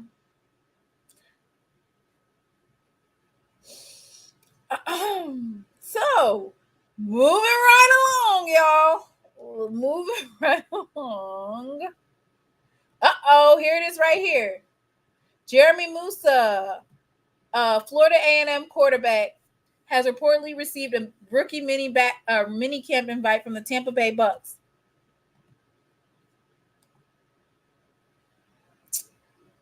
Dang, y'all see me over here. I don't know why I got Coach Brian blocked, but I do. I got him blocked on Twitter. He must have did something to make me mad.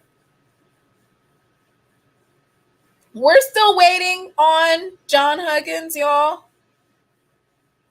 Okay, Brandon Covington, North Carolina Central DB, has reportedly received a rookie mini camp invite from New York Jets.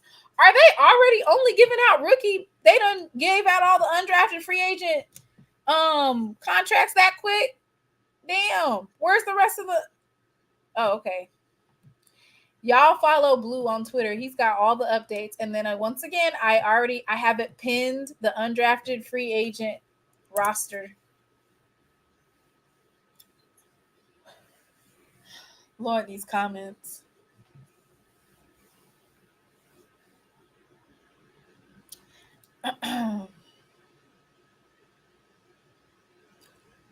Did you even spell that right? Codrington. How do you say it? No, Brandon that's Brandon Codrington. That's how you pronounce. That's how you spell it. Tariq Stewart. I said Tariq already. So there's a lot of people that are signing. Okay. They're either signing undrafted free agents or they are getting rookie. But usually when we start seeing rookie mini camp invites, does that mean that the undrafted free agents are all gone? No. Okay.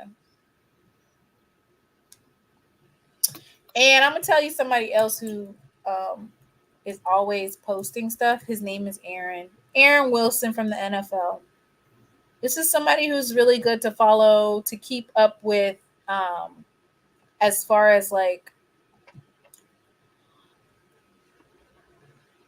he covers the NFL, and basically he's going to copy and he's going to tell you who signed what and who they signed to. We're still waiting on John Huggins. We're still waiting on that. See, here's an example. So it says Jaguars signed Andrew Parker, middle linebacker from Appalachian State, all Sunbelt linebacker, team defensive MVP captain. He signed a deal for over $200,000 in total guarantees, with multiple NFL teams bidding to that level. Icon Sports 360 declined to comment. So if you are a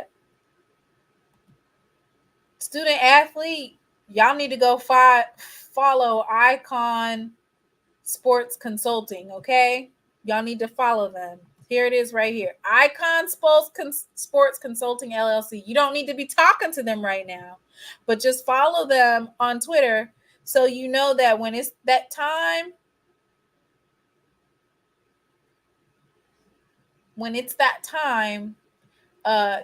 on who to reach out to. TCU safety Mark Perry. Mind you, Perry ran a 4.37 speed. He did not get drafted. He signed with Miami. $15,000 signing bonus, $150,000 guaranteed per a source amid a heavy bidding war with several NFL teams. So basically what happens is when you are a player that is highly touted, even as an undrafted free agent, like the teams say, well, maybe I can get this particular player at a deal, right? But then what ends up happening is there's other teams who also want that same player. And so then they do a bidding war. And so that's how you can get an increase on your guarantee.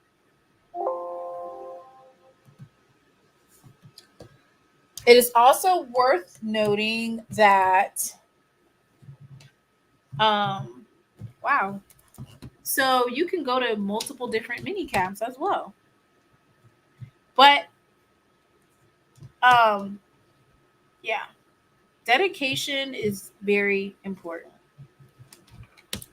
Training is very important. Having a good agent. There's so many different things because the agent is going to get you on the NFL networks for interviews. They're going to get you for you to clean up your page and your image and stuff like that. I want to say, what else do agents do for you? Oh, sometimes they get you like training. Like they'll get you, it's not necessarily deals on training facilities, but they'll help you with your training so that you can get trained by the best. So you'll be prepared for your pro day. Dang, I'm trying to. Okay.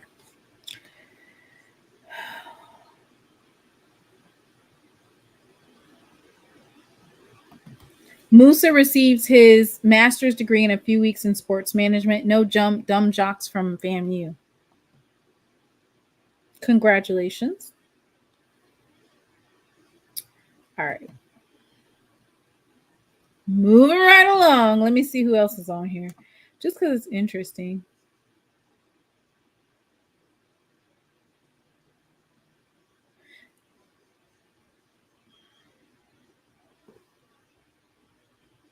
And as you can see, there is a lot of kids that play for Power 5 schools that are not getting drafted. So, yeah. So, for instance, Blue was just talking about how you can be invited to multiple rookie camps. So Minnesota wide receiver Chris Ottman-Bell invited to Giant and Jets rookie mini camps. Arkansas inside linebacker. I'm just seeing like all these different Oklahoma State defensive end Anthony Goodlow is signed to the Rams.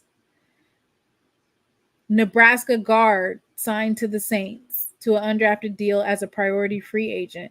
So what I'm basically showing you is that there are hundreds of players that entered. There was 4,000 people that entered into the draft, right? They're going to sign about 500 to 600 undrafted free agents. And then what is it? 270 something are drafted in the NFL. 257 was this year. 257. So, like, that means that there's out of the 4,000, less than 700 are actually going to make it to the NFL. And then of that 700, 767 or however many, or less than 700, only what, 20%? Oh, okay. So SHE says that the rookie mini camps are 3 days and teams have them at different times in May. So, and it says right here, Eagles signed Tennessee tight end McCallan Castles. The deal includes a $30K signing bonus. $200,000 of this salary is guaranteed for a total of $230,000. Commanders signed Tyler Owens to an undrafted free deal that includes $225,000 guaranteed with a $20,000 signing bonus. So basically, you have a lot of young men who are signing these deals, and they come from all over.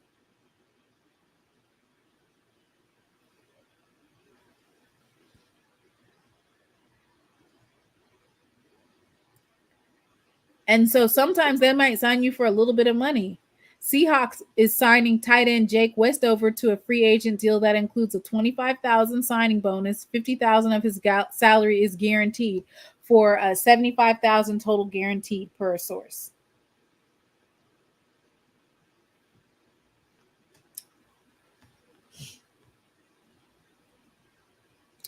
Raiders is signing quarterback Carter Bradley to a free agent deal that includes a $25,000 signing bonus, $100,000 of the base salary guaranteed for $125,000 total guaranteed, $25,000 total guaranteed per source.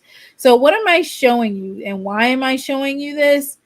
Because there's literally hundreds of kids or student athletes, young men, who are signing these undrafted free agent deals.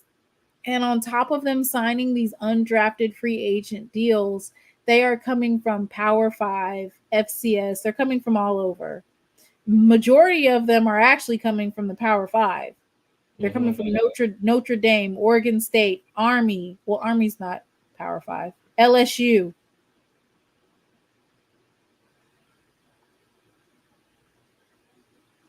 Cardinals. Here's the one for Colorado. Cardinals signing wide receiver Xavier Weaver to undrafted free agent deal that has $250,000 total guaranteed with $30K signing bonus. $225 base salary is guaranteed. So that's the young man from Colorado. He did not get drafted, but he was able to sign an undrafted deal. He has a $30,000 signing bonus, and I think he's still injured.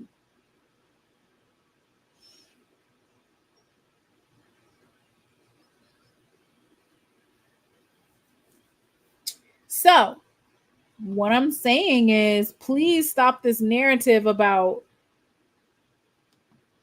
HBCUs like you can't, they're basically giving you the short end of the stick. Now, should some of those players that left HBCUs to go to Power 5s because they thought that they would get drafted there or have a better chance, should they have possibly stayed in the SWAC? That's just a personal decision that they made, right, to leave.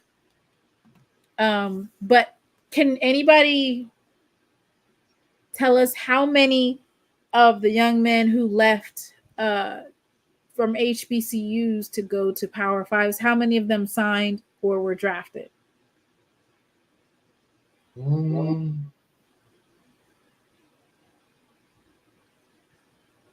I don't know, not so many.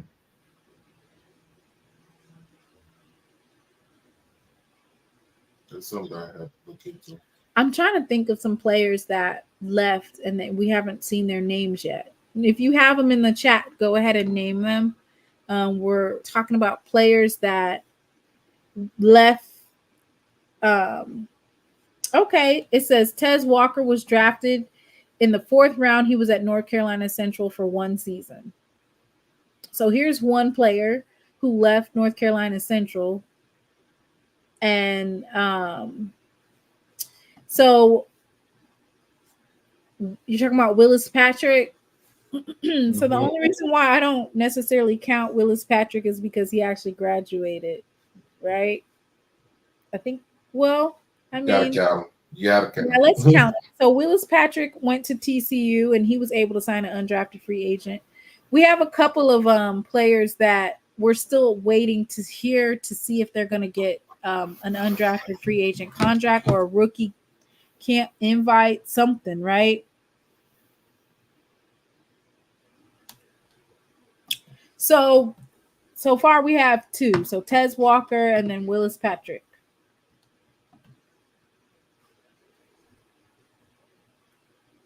But by that, we're still waiting. I think so. We're waiting on Davius, Richard, and who else are we waiting on? Davius Richard, John Huggins. Yeah.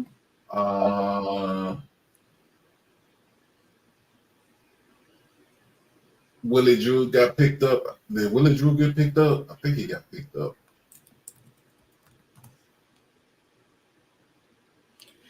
Virginia State cornerback Willie Drew is headed to the Carolina Panthers. Okay.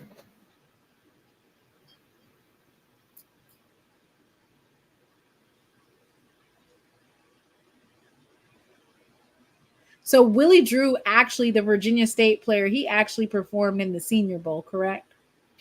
Yeah, he was at the Senior Bowl, at the NFL Combine. He was at the HBCU Combine, but he did not play or perform in that. Which he didn't need to, right? Mm-mm. He really didn't need to go to the HBCU Combine. So it says Virginia State cornerback Willie Drew dominates NFL Pro Day in front of 20 plus scouts. He ran a 4.46 at the NFL Combine with a 1.49 10-yard split. The 1.49 split ranked third out of all DBs and fifth in the whole Combine. And so this is Willie Drew's. This is his. Here, I'll start it over. That's his pro day.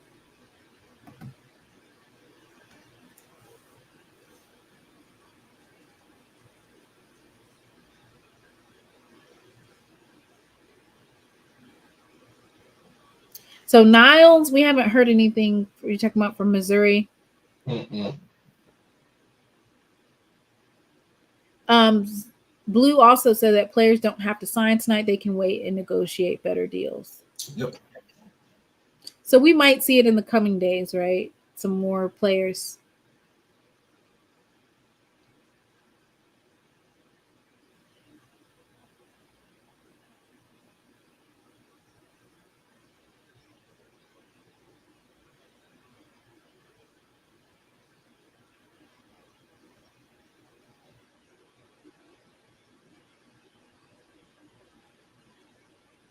And just the ability to knock it out the park when you are doing these types of drills, right? When you're doing these, knowing how to do these drills, doing them correctly, this definitely affects, even if you are being signed as an undrafted free agent or you're trying to get drafted, you have to knock these things out the park. No missteps or mishaps. Especially when you're coming from an HBCU.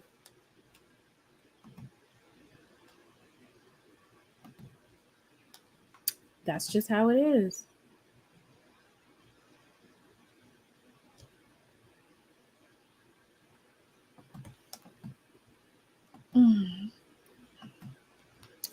EA says there's a drawback to undrafted free agent deals. Teams are willing to put you out there in tough situations because no money is invested in you compared to a higher pick who is protected. Injury.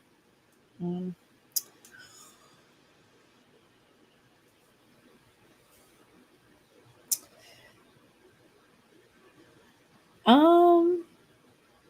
don't know what to say to that.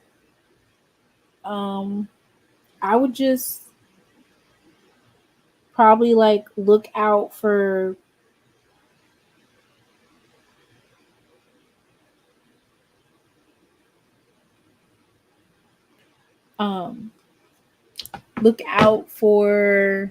training and getting yourself out there. I know they talked a little bit about promoting yourself on your social media and stuff like that. Also, like having, instead of having I catch dubs or I'm a touchdown as your name on Twitter, that it should be basically your first and last name so that people can easily find you. There's a lot of different little tidbits, and they can, I just don't want for kids to get down about it, or for them to feel like I need to transfer to these other schools. If you do, hopefully you will also do research on those particular schools to see how many kids did they actually draft, right? Right. Who was number one? Alabama? I want to say Alabama and Florida State. For what? For some of the top drafts this year, for the number of players drafted. Nope. Who was it? Georgia? Nope. Michigan and Washington.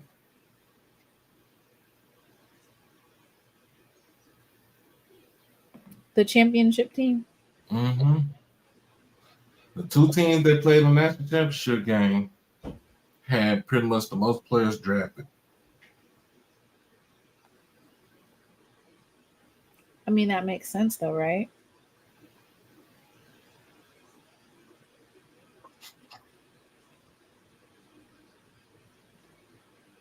Yes, Whitley, just say Michigan. Play for a championship team, you get drafted, right? Just say, Whitley, just say Michigan. Your Buckeye bias is drowning on you right now. I mean, but no, Michigan and Michigan. Is Brother Bakari still in the chat? I haven't seen. Brother Bakari, are you still here? I need to ask you a question. Man, let's see what he got to say, because I know he's And that coach is now an NFL head coach. What did he do? Draft all his players? Did he draft all of his players? Who? Oh, you talking about Harbaugh? Yeah. Did he draft his players? Is that where it's coming from? Because if it's that, then that's like. No, he drafted, like, I don't know if he drafted 1 or 2. I know 1 or 2 is a lot. Yeah, but they had like 15 they had like 14, 15 get drafted. Why wouldn't you? It's a team full of 5 stars, and they won the championship, which means they play on a high level. That's a lie. They wasn't a team full of 5 stars. That team was 3 stars and below. They probably had 1 or 2 5 stars on that team. They just played together. They was cohesive.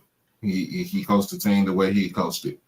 I love the way Howard football is promoting their undrafted free agents. It's good to see, right? You want to see stuff like that. Look at this. This is nice.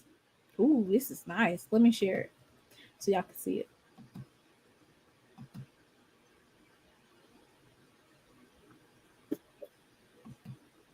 I mean, Washington had a top quarterback, receiver, had a couple of receivers, offensive linemen. Off the defense got drafted today. She said guys who didn't transfer. In other words, guys who got developed. Oh, no. In other news, Jackson State baseball won today. Oh, I streamed it. Okay. I know you were right. That was a good game. It was a good game. 5-3. FAMU, I don't know, they pitching was kind of it was inconsistent today.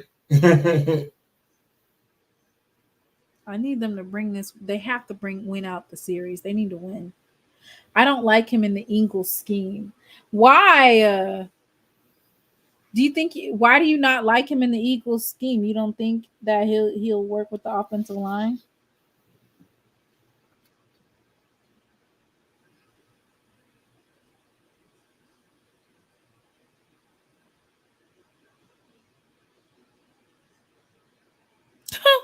Them niggas is a joke.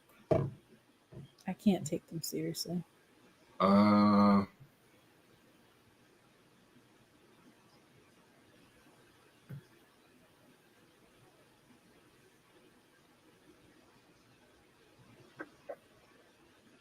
Lord, I can't take them seriously. All right. Okay, Howard. So hopefully we'll be able to see more HBCU players get that opportunity. And also see their respective team, their football team, their institutions promoting that they were signed as undrafted free agents, because I know that there's an uphill battle for being an undrafted free agent, and it's an opportunity. Eagles are a zone run and RBO team. He's not athletic enough, needs to be in a man scheme. Well, he better.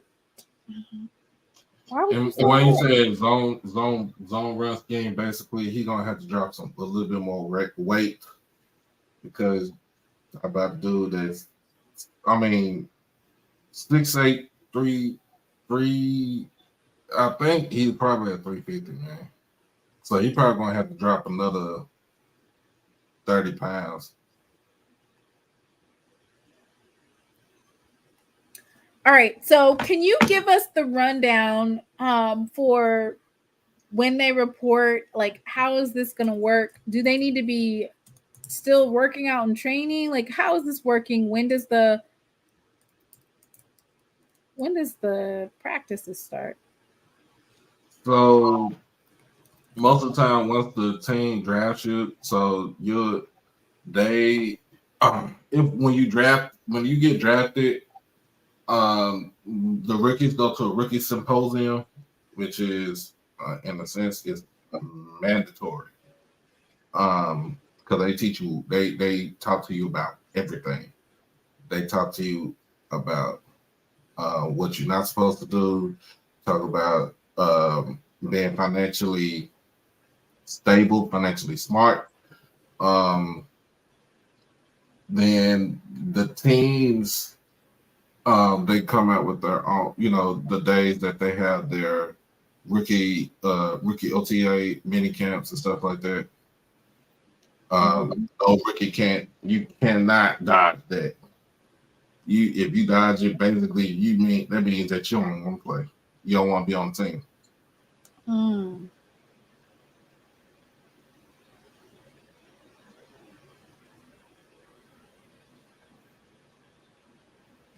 So they said, he's at LD said he's at 353, so he's gonna have to drop another 30 pounds to fit in that run scheme.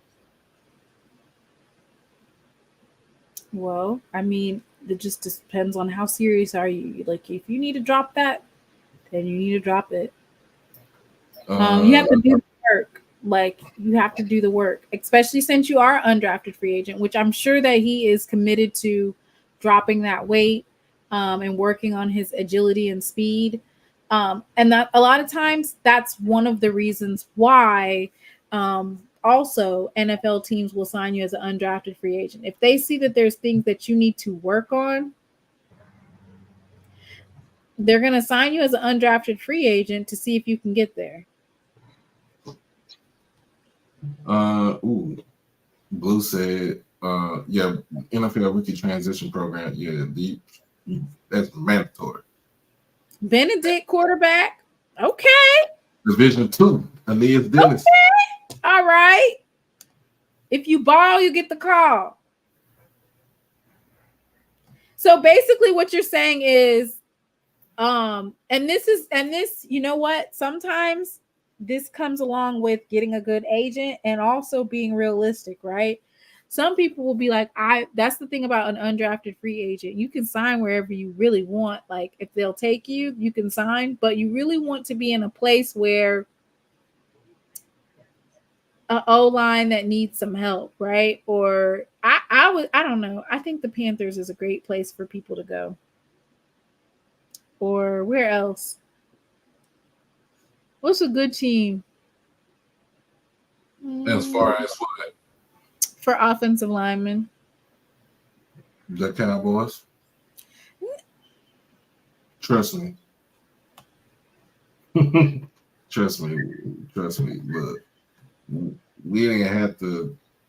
We had a once in a generational talent at left tackle with Tyron Smith. He played 12 years with the Cowboys. He's over with the Jets now. Why did they let him go? They ain't want to sign. No, it's one thing is money, but then two, he has a history of injuries on him. Like he's he's breaking down. Like Tyron Smith. I mean, he's been okay. So what is it? 10 years? Is it 10 years and you get your pension, right? Your full pension after 10 years, right? Yeah, but he's the type that he feel like he could play. He could play. But I'm gonna tell you like this: Tyron Smith ain't nothing but. Let's see, he came into the league at 19 years old. He's only like 30, 32, 33 years old. He's still like in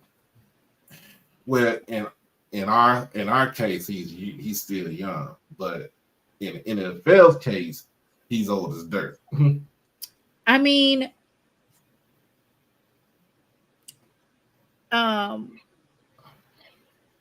basically, the articles that I've been looking at, they all say the same thing, which is top undrafted players are better off than their peers taken in later rounds, because the only guaranteed money offered to late round picks is a signing bonus.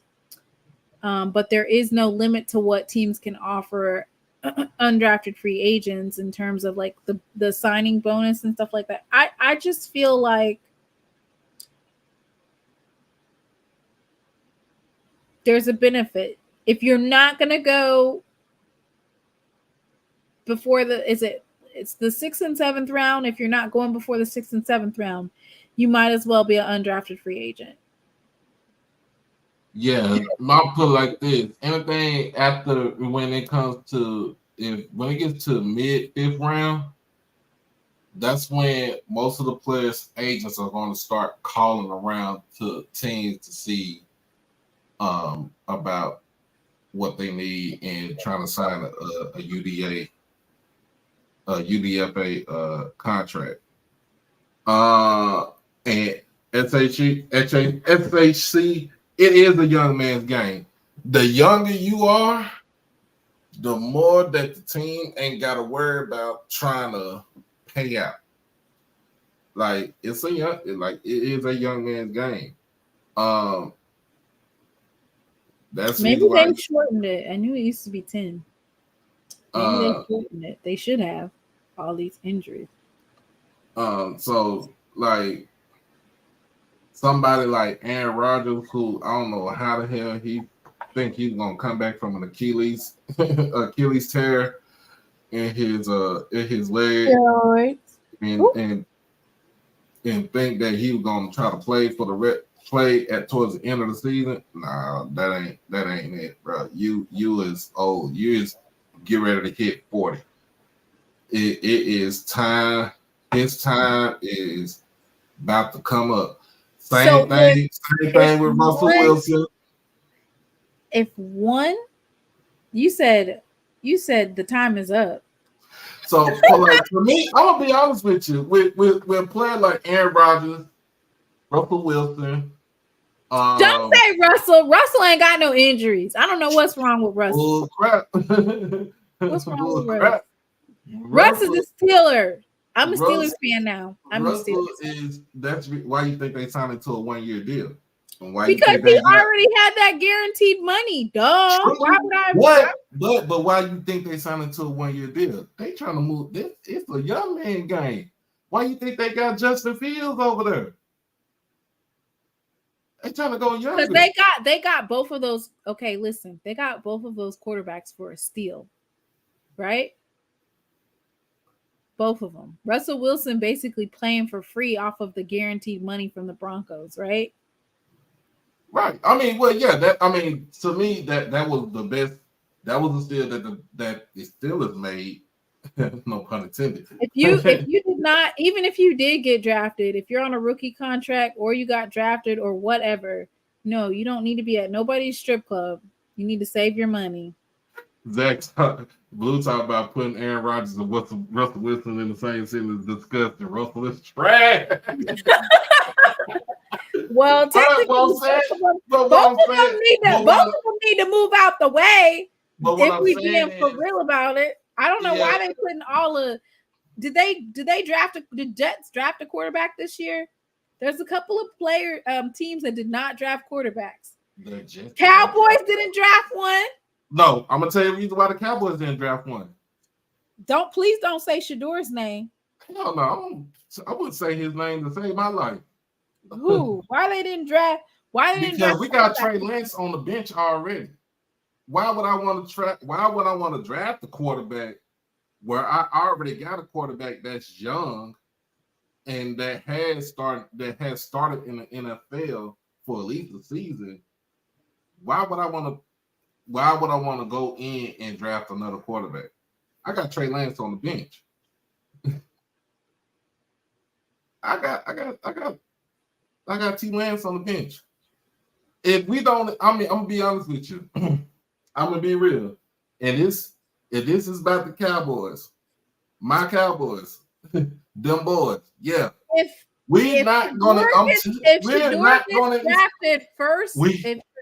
Shador gets drafted to the Cowboys, and they had that Negro sitting on the bench, they not being anything less than 6'6".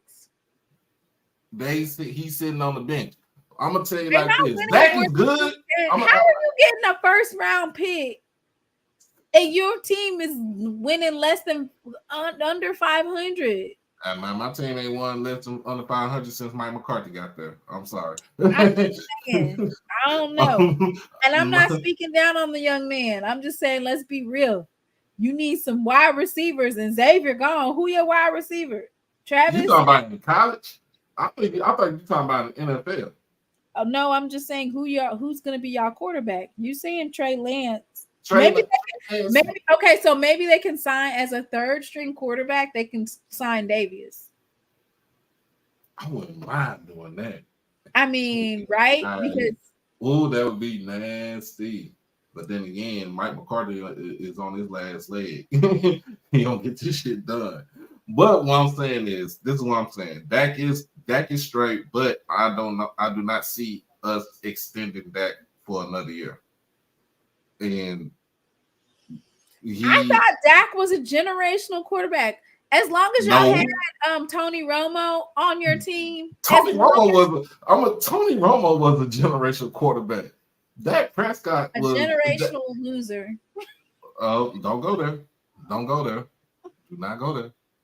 We're not going to talk about how your Panthers, even though y'all went to the Super Bowl one time in the last 2 years.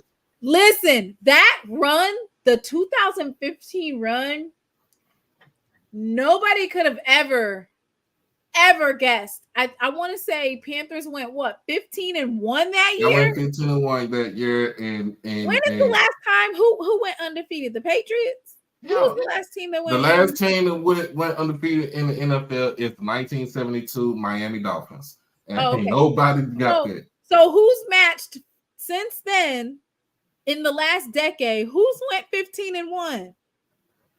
Just the Panthers. Nope. Patriots? Nope. Patriots went. Yep. Patriots went. No, they went all the way, and then they lost. They was undefeated all the way up until the Super Bowl, and they lost from the Super Bowl to the Giants. The last team to go 15-1, but they did not win the championship. I think it was the Minnesota Vikings back in 1998. See, the thing with Cam is, and I saw him lined up. He was standing next to Drake May, right? Cam Newton and Drake May. And Cam Newton was just towering over him. They had a whole bunch of think pieces on he's like that because of the camera. It's his hat. He's towering over these kids. I mean, sure. You don't grow. You don't get 6'5", 260 and just grow on trees, man. Yeah. Huge. That man, big. Okay, big. Again, Versus the Mac Jones setup. Mac Jones was Tony Romo was not a generational quarterback. Thank you. He was kept a little bit too long. Okay, so no, I'm gonna tell you like this. Tony Romo was a generational quarterback to me and our team. That's all right. What That's did he win? Sure, he did better than your Panthers. Hey man, look, I'm gonna just be honest with you. I mean, a lot of people here in Dallas didn't like Romo. All numbers, no rings. All, and furthermore, let me just put this out here. So when it came to like what team are you interested in, which team are you following? Okay, so the Panthers, they were great, but once Cam was gone, it was kind of like, no, I'm no longer a Patriot or a Panthers fan. I couldn't get into the Patriots because I felt kind of like they were trying to handle Cam. Then I couldn't get back with the Panthers because why would you bring this man in mid-season? You did not give him enough time to even learn the playbook. And if you put him down in the red zone, they know he's finna run it. They just disrespected Cam. And they expected him to be, expected him to legit be Superman. Well, I mean, I ain't gonna say nothing, but I'm gonna be honest with you. I'm not gonna sit here and say Tony Romo was a generational, but he was. Tom Brady, Tony Romo was, and for Cowboys fans and the quarterbacks that we had. Right. No, he was one of the quarterbacks that you kept way too long, and now you over here talking about we ain't gonna keep him. We didn't keep him way. No, we didn't keep him way too long.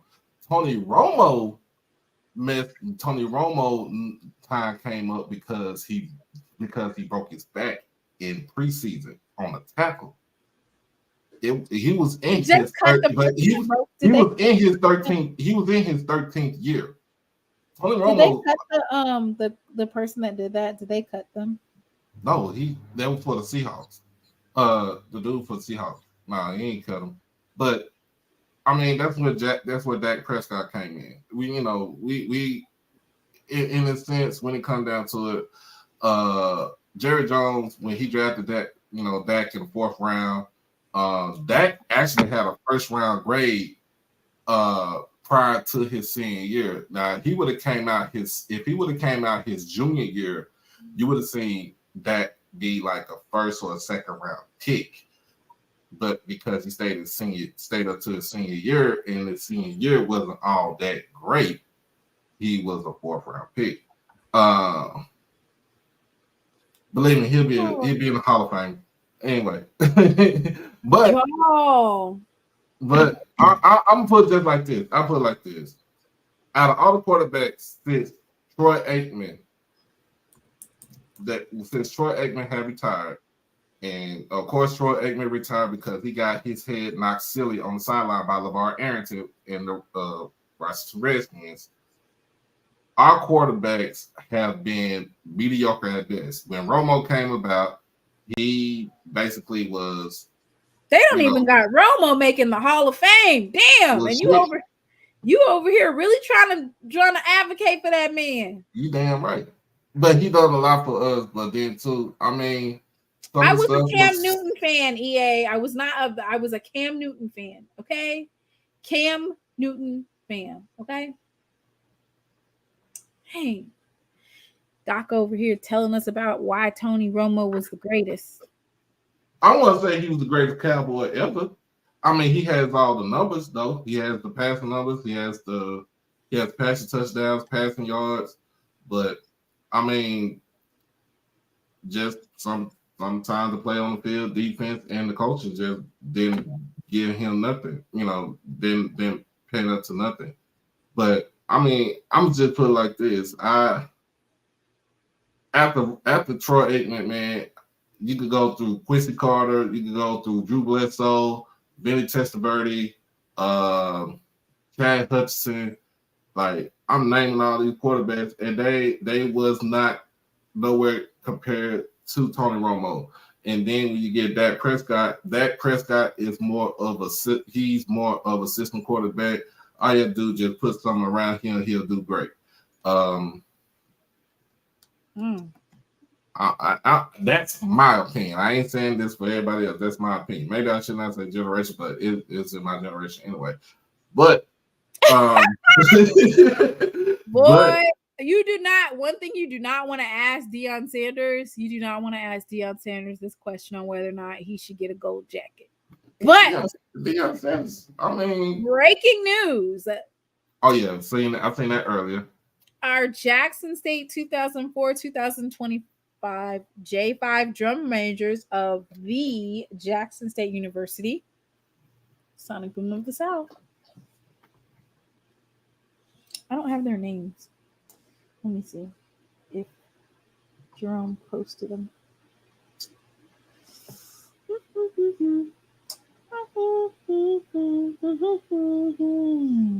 So congratulations to our J5 class. I think people in these chats are not agreeing with you regarding. All I was saying was, breaking news, breaking. Aiden Henfield. That's nice. Cool beans. What happened? No, I'm saying I'm putting out there. Congratulations, cool beans. Let me see if I can get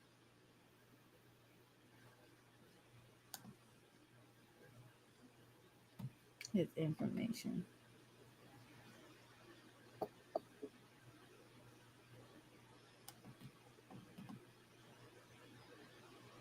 And Aiden Hemphill, he participated in the HBCU Legacy Bowl and the HBCU Combine. So y'all please do not sleep on the HBCU Combine, the HBCU Legacy Bowl, and the opportunities that it affords some of our HBCU players. Okay.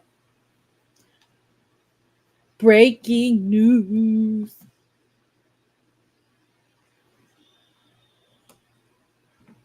Let me read it. We have any other news today? I know I'm forgetting something. Softball team won today 5-4 against Alabama State. Against Alabama State, right? Mm-hmm. I don't even want to get into a conversation with my son's grandfather about the Cowboys. I just don't even want to do it. But I think that Davius, and you know what? I don't want to speak for him. Maybe he doesn't want to play for the Cowboys. Maybe he wants to play somewhere else, right? Maybe. I mean, but if you come to the Cowboys, hey, we'll welcome him. We'll welcome him to Dallas. He'll be at the Star. He'll be at the what? The Star. That's our headquarters. It's in Frisco. It's like, so he'll be there. That's where they train at. That's where pretty much most of them like stay around. That way they can get to the facilities and stuff like that if he wants to. And then he'll be in the best of care when it comes to the medical training staff. You never know.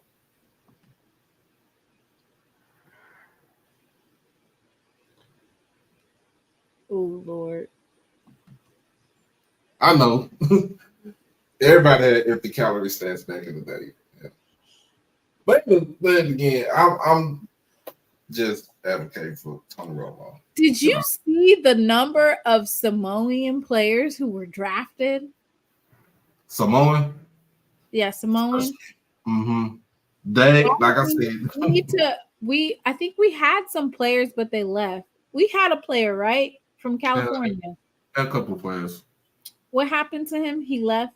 He left. It was. I want to say he had family. Like his wife was getting ready to have her second child, so he had to leave. We need to be investing in them, huh? I'm talking about first round. If you want to go to see a high school that have, I'm talking about first round, picking them up left and right. If you want to go to a high school not too far in the state, it just comes to the state of Texas, Euless Trinity, they have Samoans, Tongans, okay, so it might be different. They might not actually be Samoans. They might be Tongan. So I don't want to disrespect and say that that's where they're I would say just say Polynesian. You said Polynesian? Yeah, just say Polynesian. I think they had at least 3 or 4 picked up in the first round alone. Yeah, the defensive end from UCLA who was wrecking Talise Fuaga. Latu from UCLA, who was they did 2 in a row. So they did Talise Fuaga, and then they did from Oregon State, and then they did Latu. That's what you're talking about? Yeah, he destroyed Colorado's offensive line by himself. Good Lord. So basically, a lot of players were getting drafted off of how they did Colorado.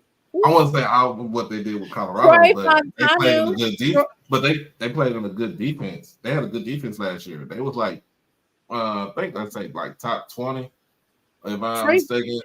Troy Fontanu, Fatanu, I think. He's of that ethnicity, because I don't want to say he's Samoan. He might not be, right? Let me see what he is. I'll just say Polynesian descent. Mr. Edwin, I haven't heard. I'm looking right now at the ticker down on the bottom for ABC. But he's going to Pittsburgh. Oh yeah, they getting him a good offensive lineman, right?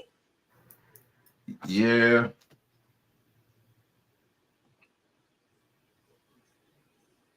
It doesn't say what he is.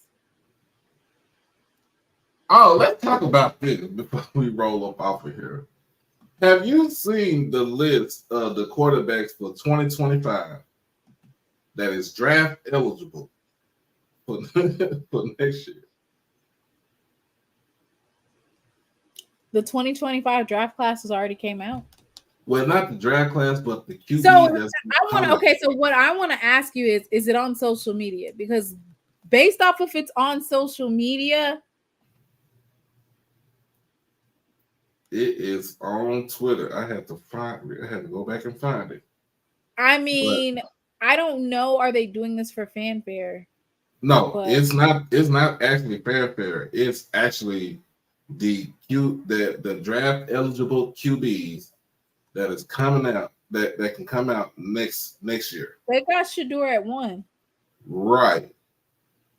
That quarterback class is garbage. Shedor's not garbage. I'm not saying he's garbage.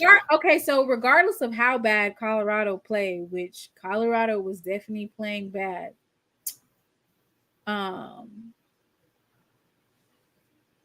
matter how bad they were playing,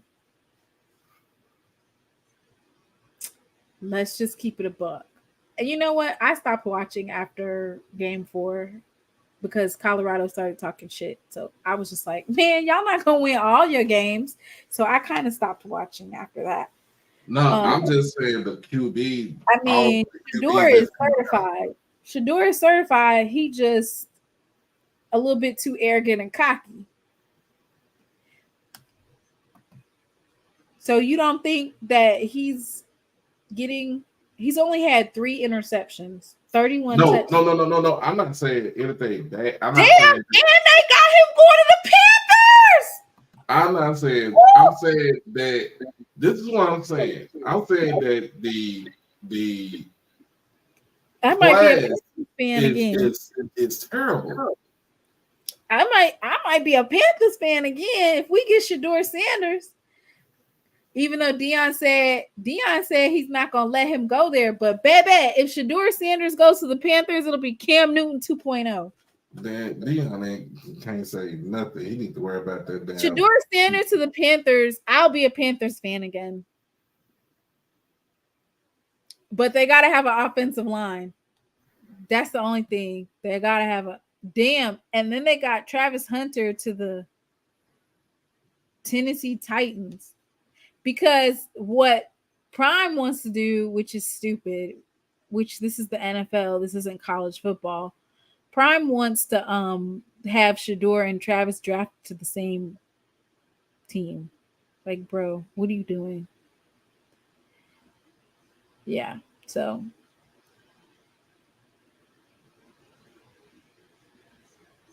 dang, you know what you don't see in here? Other Colorado players outside of 1 and 2.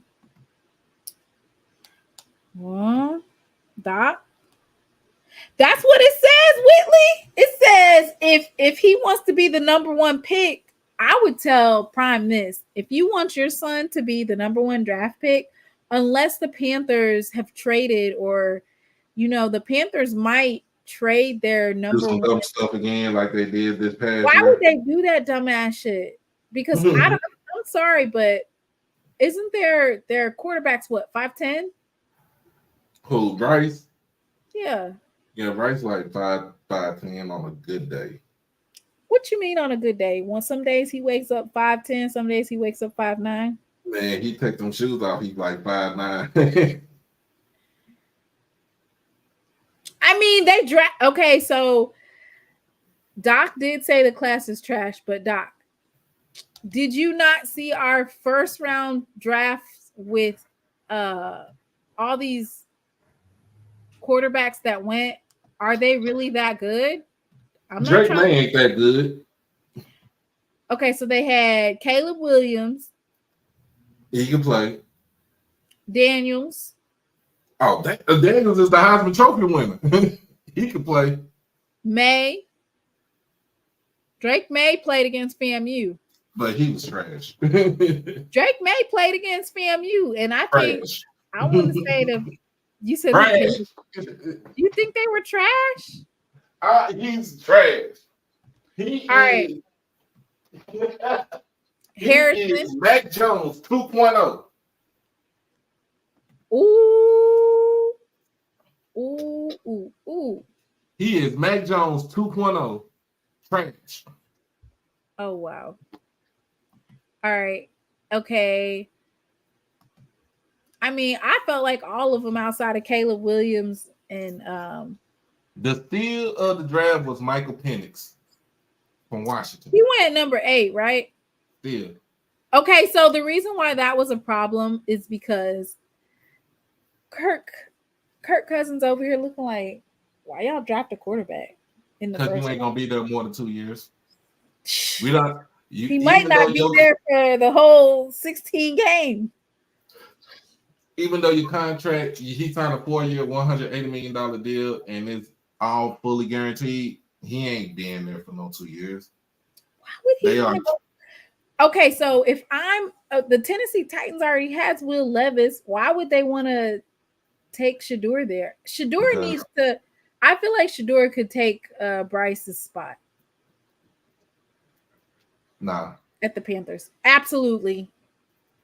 He's because Bryce is too undersized for the game at the Panthers because they don't have a good O-line to protect him. Shoot, let's call him undersized. Russell Wilson's undersized. Kyler Murray is super undersized. Kyler Murray is 5'8". I don't care what anybody say. You can say he 5'10" what? That man 5'8". Well, I'm just saying, like, the Panthers played abysmal.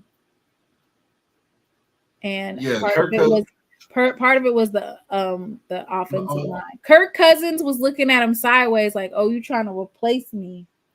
But he's not going. What I'm saying is, he's going to be there.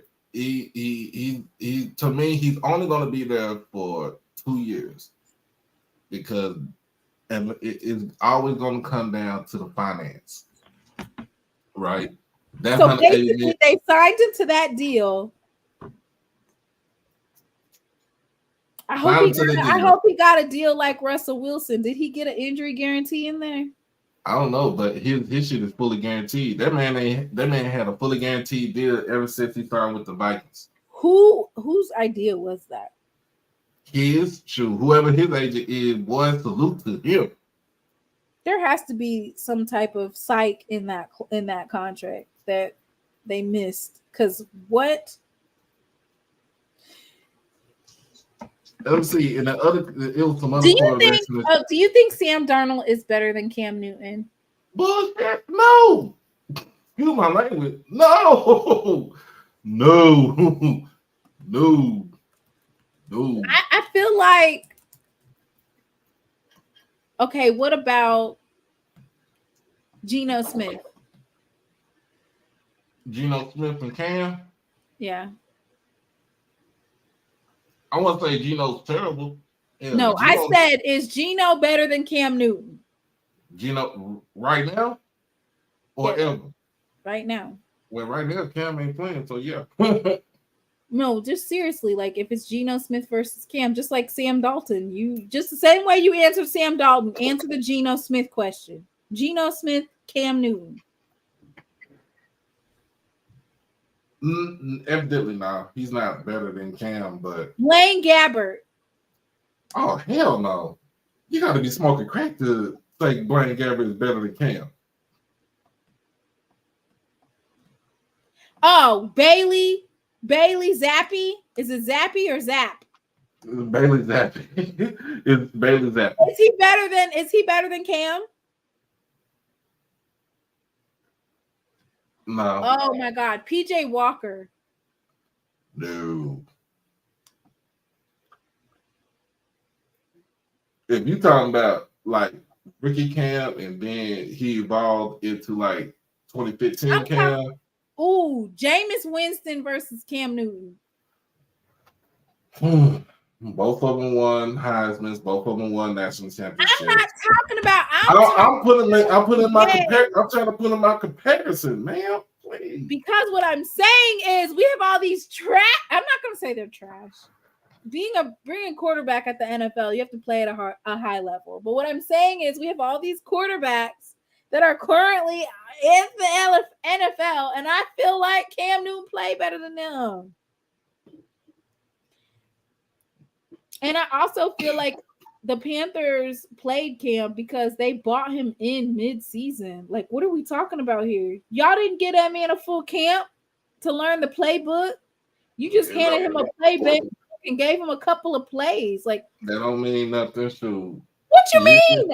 Because most playbooks, most NFL playbooks is almost the same terminology. We're not talking about same terminology. We're telling you to hand somebody a playbook and say, hey, you're playing on Sunday out of the air, the thin air. Like, give that man a full camp. Give him a full. Give him his. Thank you, Zach. I had to say he threw more. He's still better than Sam Darnold. Shit. Still better than PJ Walker. And they all played for the damn. They all played for the Panthers. Still better than Teddy Bridgewater. No, I can't say that. Still better than Blaine Gabbert. No, I would say he's better than Blaine Gabbert, but he ain't better than Teddy Bridgewater. His last 3 years in the league, he wasn't better than Teddy. He's better than I can guarantee you he's better than all these other. Give him a backup quarterback position. Damn. Y'all sit up there bringing this man done. Season. Come on, Timona. He's done. Let's just say he's done. No, if Sam Darnold's not done, Cam's not done. He's done. Game. We've already said the game is going right. younger. PJ Walker and Sam Darnold. It's not a was. They are. They are backup quarterbacks. So let Cam be a backup quarterback. But Sam Darnold was a starter when he was with the Jets. PJ Walker. Cam said that he'll sit in the back. Cam said that's what I'm saying. But Hold on. Let me put myself on this camera. Let's put myself on this camera. I'm listening. Look, Cam don't want a backup role, but Cam said that he will sit still. But Cam got to understand, sir, your time has passed. Your time has passed. It is time for you to sit your black ass down somewhere. Do your podcast. You good. You good. No, bring Cam back. No. Get rid of David Tepper. Get rid of David Temper Tepper, because he's out here just clowning. Get rid of him. He destroyed the Panthers franchise. Bring in Shedeur Sanders. Sign Cam as a backup quarterback. Keep Bryce and let him rebuild that program. Let him be a backup. No. Yes. No, that ship has sailed. No, it has not. No. And on top of that, do you look? Our Panthers games are sorry as hell. When I say our Panthers games are sorry as hell, I mean like the attendance, depending on who we playing, nobody's buying tickets. Even if you just looking at Cam, they're gonna pay to see Cam. Like the Panthers franchises went in the trash, and I'm thinking that David Tepper has done this on purpose. Are they trying to move the Panthers somewhere else? Like, are they trying to move the Panthers to like the stadium's about to hit 30 years old. So like San Diego Panthers or something? Like, what is that? What are they trying to do? They're trying to basically bankrupt the franchise. Some of this stuff has to be about clout, right? You have to. No. I'm gonna tell you. Pay his ass to sit on the bench. You know what? All that money that people use to buy tickets, because people are gonna buy tickets just to see Cam Newton. Pay his ass to sit on the bench. Hell yeah. That's like me telling somebody. That's like me telling Jerry Jones. That's like me telling Jerry Jones we need to go have. That's like me telling Jerry Jones, okay, let's go get Romo so he can sit on the bench. Hell no. First of all, absolutely not. Romo was trash. Yeah. Cam Newton is all about team building and community. No, Cam Newton is all about. Panthers are so bad, they giving away free tickets. Thank you. Who is watching Cam sit on the bench other than Tomola right here? As soon as they said, okay, mid-season with Matt Rule, right? Matt Rule. And he's all talking about PJ Walker. PJ Walker's the guy. PJ Walker's the guy. Then it's Sam Darnold's the guy. Sam Darnold's the guy. As soon as they said, we're bringing Cam Newton back. That's because the franchise had to save face. Exactly. Y'all wasn't even selling out. Y'all was being blacked out on because y'all didn't sell out no games. Right, so but that's what I'm saying. And what did it do? It sold the tickets. Bring Cam back. Man, that man ain't coming back. They ain't even studying that man right there. You know what? If Jerry Richardson was still alive right now, then yes, he would bring Cam back. But he ain't. You know what? The same way you folks be humming and hoeing about the Cowboys who haven't won a Super Bowl since the 1995, 95 the last time they won a Super Bowl. The same way when I was a junior in high school. When I was a kid, when I was like 10. No, I wasn't 10. I wasn't even 10. I was 8 years old, 8 or 9. The same way that happened, and you guys can week in and week out, the same way y'all week in and week out be hoeing about the Cowboys, I can definitely advocate for Cam to come back to the Carolina Panthers. You think y'all a poverty franchise? No, they just need to bring Cam back. No, that ship has sailed. It is long gone. It is out of here. It's like a home run. I'm on the wrong podcast. I need to be on Dave's podcast. Dave might even say don't bring Cam back, but they ain't gonna tell you not to bring Cam back. We need something. They ain't gonna tell you not to bring Cam back. We need something, okay? And they're projecting Shador to go to the Panthers. I think our tickets would increase if Shador was signed, but they gotta get an offensive line. Good Lord. I think y'all building an offensive line. Don't get me wrong. Building. They weren't y'all drafting first round offensive linemen. They were like, let's get them in the later rounds. No. But you know what? But you know You what? go get. But you know what though? But bunch you of know what? rookies. I'm not gonna hold on. I'm not even gonna lie to you on this. Drafted linemen in the later rounds, you find gems in those later rounds though, for real. We need some of those Samoans, Polynesians that they were drafting in the first round that the Panthers would have had if they didn't trade their first round pick for pennies. I can't remember what the trade was, but it was so terrible that whoever the Panthers traded for, they ended up trading them again. I don't know. You know what? The Panthers, the first night of the draft, this was already done. The Panthers traded for a bucket of KFC and some Mad Dog 2020. Oh, it was terrible. And then the Bears came in with ski mask on, with their shiesties on, and ended up getting Caleb Williams and Rome Oduzier from University of Washington. I mean, they should have never have drafted Bryce Young. Come on. Why not? Bryce Young was the Heisman Trophy winner at the time. He's gonna get drafted anyway. He was the projected number one.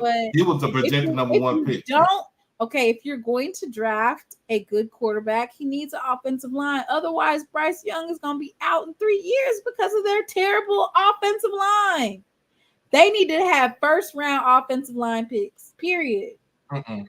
Like I feel like Shador is gonna get beat up in Colorado so much that Deion's requirements are you got to have an offensive line. It can't be that cold. It can't be snowing. And I'm gonna tell sit your ass down somewhere. Worry about Colorado and let us do our job. He's gonna be like, I'm out.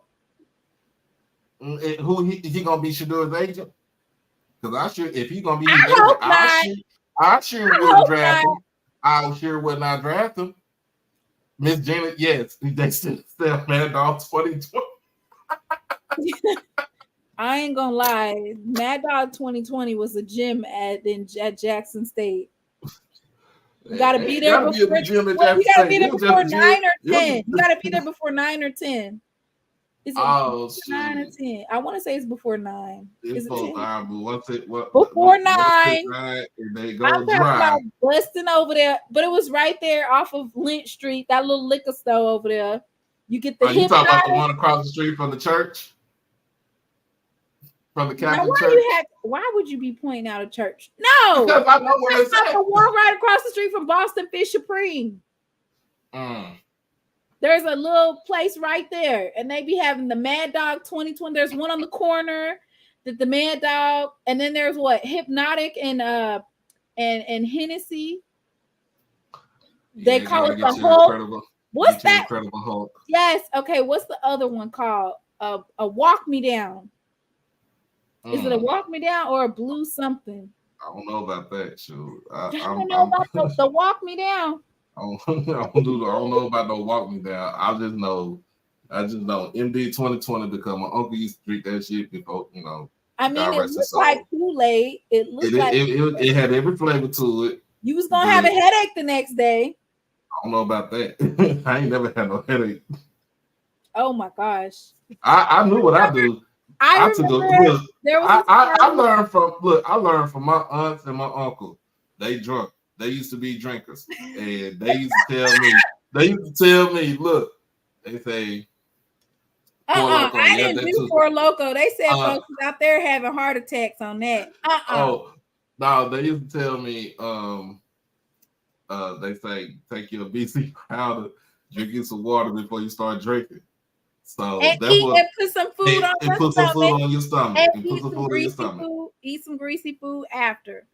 But I remember in the Palisades, which is that's what they used to call the University Point apartments. It's called the Palisades.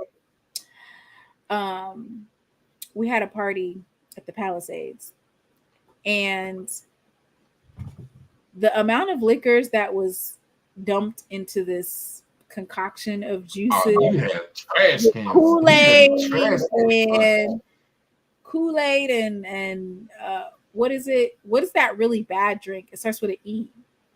It's like straight gasoline. You talking about Everclear? Yeah, Everclear with soda and just 4 or 5 different types of cheap liquors. Terrible. Let me tell y'all a story, man. So the night I crossed over at Alpha Phi Omega, that was 2006. Actually, my crossing date is coming up on Monday, so I'll be on the show. I have my shirt on. I didn't know what our signature chapter drink was. I didn't ask for the recipe or nothing like that. All I know is I had about 4 cups and my ass was knocked out in my apartment like the next day. I didn't do none of that stuff. I was out of there. I didn't remember how I even got into my dorm room, into my apartment. I didn't know how I got up there. That's bad when you don't even know how you got home. Like for real. I did not know. And you know what? I was like, that was 18 years ago. I was like, man, whew. I used to, man, look, it was so crazy because I was Gorilla Juice. Gorilla Juice. I ain't never heard no shit like that. That's why for me, I was drinking Remy 1738 and then Patron. But then after that, no, the Mad Dog 2020 was like, sophomore, junior. By my senior year, I was drinking Remy 1738 and you had some money. Patron. No, you didn't have to necessarily have money. You just had to look cute. Want me to buy you a drink? Sure. Or you bought the drink and you snuck it in to the club. Don't ask me how. Oh, look. See, them boys. If you want to go back old school, Mr. Edwin. You can go back old school. You can go in a bottle of Patron or some. You go back and drinking Cisco. That's like liquid crack. Taylor Port. Ooh, Valley Street Fish. Mr. Clark, make sure you tell the owner that I said hi. Ask him, does he remember Timona from Jackson State? Miss Smith, Cheryl Smith's goddaughter. Yeah. Don't ask me how you got to your room, bro.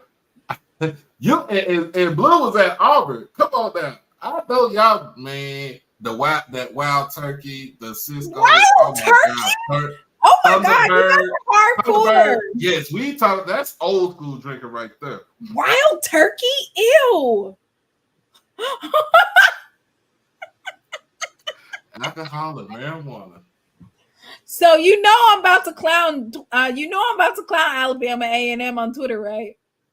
Not today. I'm actually gonna be like, I heard Alabama A. When they say something smart, I'm gonna be like, okay, alcohol and marijuana university. Like when I went to Stephen F. Austin, when I went to SFA, the acronym that they gave the school was sex, fun, and alcohol. What? Yes. When I took my little stint to Stephen F. Austin, that's where I pledged Alpha Phi Omega at. They call it sex, fun, and alcohol. Sex, fun, and alcohol. I'm glad that at our illustrious Jackson State University, they didn't have any of those types of titles for the illustrious university. All right, now, women, y'all better go drink y'all okra water. You need help. What the hell is wild turkey? That wild turkey American honey. Who is drinking whiskey? I have a bottle of what is it? I have a bottle of Don Julio tequila that was bought during Super Bowl, and I still have not drank all of it. I have a bottle of Patron, And I am looking for. Brandy said that there's this wine that everybody should try. It's called XXL. I have not been able to find it yet, but I'm just not. I'm a social drinker, so if I go out, I'll drink, or if it's like some type of. But I don't drink like that anymore because I'm not gonna do nothing but drink and go to sleep. Fruit soaked in Everclear Hennessy. What? Whitley wants to know, is pickled okra included in that? Oh, oh no. Whitley, I grew some okra last year. I didn't even think about okra water. I'm gonna do it this year too. On my balcony, I'm gonna grow some okra, and then I'll do the okra water. Does liquor expire? Someone gave me a big bottle during COVID, and I just found it. Throw this shit away. What? No, liquor don't expire. Now, if it's wine, no, wine don't expire. Liquor does. What kind of wine? What kind of alcohol is it? And why were you not drinking it during COVID? SAT, yeah, Knack in the building. Yeah, man. I see the reason why I don't be drinking is because I be having my jit. I ain't finna be woozy and going to sleep, and he over there doing something. He ain't got no business eating up all the snacks and stuff and drinking soda while I'm snoring. I don't think liquor. I love me some pickled okra. I be tearing that jar up. Whitley letting you know she eats her okra. Hey, man, look, I spent 2 years in Nacogdoches, man. Never heard of pickled okra. I used to make my way down to Lufkin to the mall, go to Tyler, Longview, and my dad, like I said, my dad was born in Kilgore. He buried in Kilgore, so.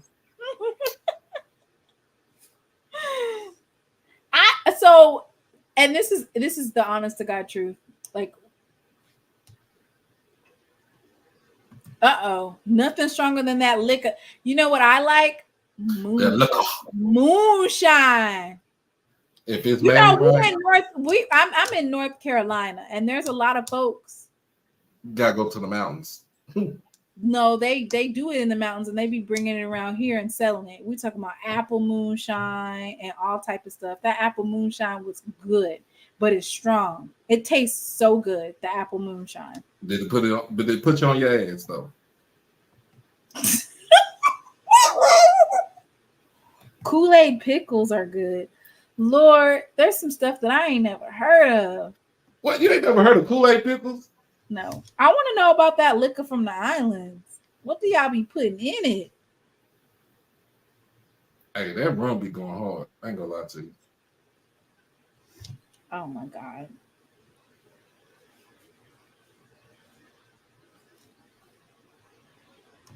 What's the worst thing you saw at a tailgate? Do you want to go first or I go first? Nah, you can go. Man, the worst thing I've seen at the tailgate. Yes, that's it. Apple pie moonshine. Go ahead. I was at Stephen F. Austin, and look, you all know it's predominantly white, and I've seen some people was playing volleyball in the mud and just straight muddied up. And then had the nerve to come to our tailgate spot and try to ask for food. I told them like, hey, you gotta go back to wherever dorm you stay. You gotta go take you a shower because you look like Swamp Thing over here.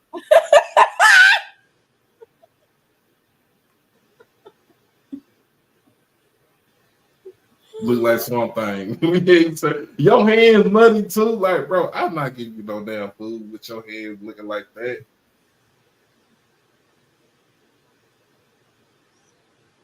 When I would go to a game, I always had fun at the tailgates, but usually my freshman year, I was with Tiger Pride.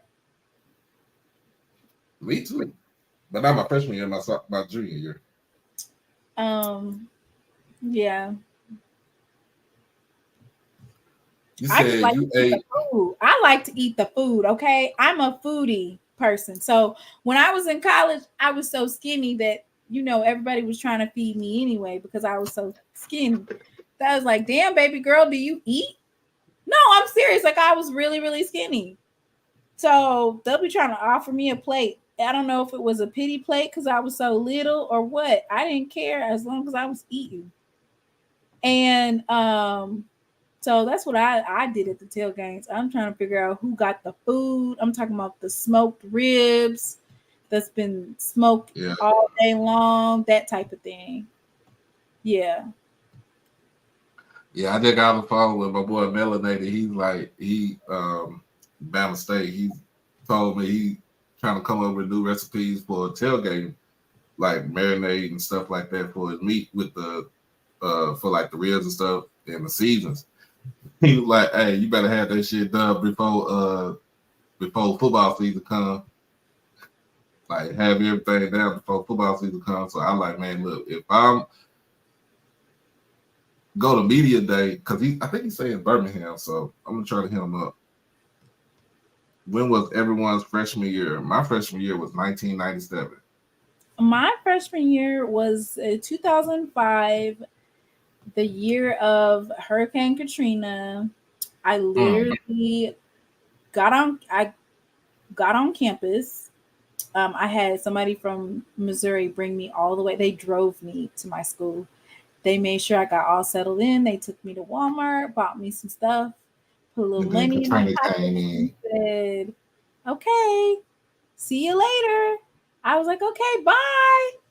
And I kid you not, like, Katrina was like a week later. Katrina hit, and I don't even think it was a week later. And then I was back at in Missouri because we were closed for 2 weeks. So my freshman year at Jackson State, my mom, we got myself put into my dorm, and then we talked about financial aid. And at the time, the B.F. Roberts was being renovated, so financial aid was in the old student union, Jacob L. Reddick Student Union on the second floor. And so it was like condensed. It was hot as hell out there. It was humid as hell out there. And we went from there, then we had to go all the way to the AAC to make sure everything was finalized as far as when it came to financial aid and stuff like that. And then they told us we had to go all the way back because we missed something as far as with our financial aid. And we had to go all the way back to the AAC. And then by the time we finished, my mama cussed every last one of them out. She cussed every last one of them out. She gave me $100 and told me I'll holler at you in a month or two. Not I'll holler at you at a month or two. You're just gonna leave me. My mama gave me $100. This is 1997. She gave me $100. She's like, she said, I'll holler at you in a month or two. And so in a month or two, basically it was parents' weekend and then homecoming. So, and by the time my mom came back for parents' weekend, everybody talked. Everybody, yeah, we had parents' weekend. They called her by her first name. They didn't even call her Mrs. Smith. They called her Miss Angie. They called her Miss Angie. I was like my mom went hard. She went. Did not play.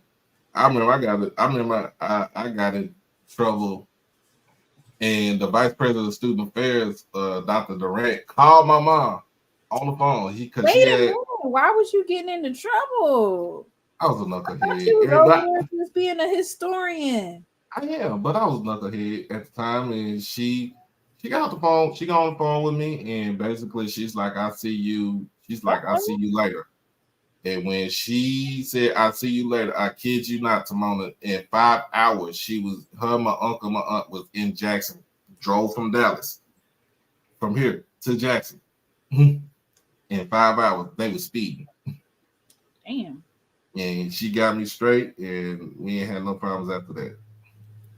Well, I do have some breaking news. It looks like Marcus Riley signed an undrafted free agent deal with the New York Jets. All right. Mama said, "Don't play with me." Oh yeah, that's what she said. Don't play with me.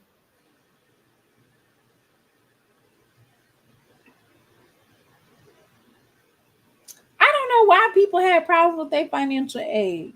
Because at the time it wasn't like how it is now. It wasn't so seamlessly. I did. Okay, so I did work in the financial aid office. Oh yeah, really? For work study, and I'll just say this: like, all of their files were like paper. You had literally thousands and thousands and thousands of manila folders worth of paper. Mm-hmm. Mr. White, just because he hasn't been announced, that doesn't mean that he's not signing. He might sign tomorrow. You never know. Right. His agent might be trying to see.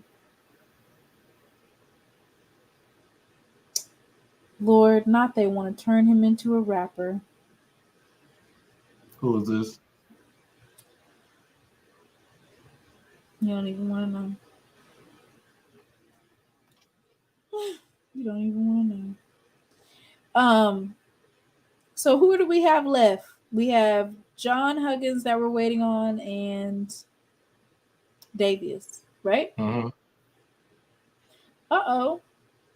Alabama State defensive line Nelson Jordan signed with the CFL.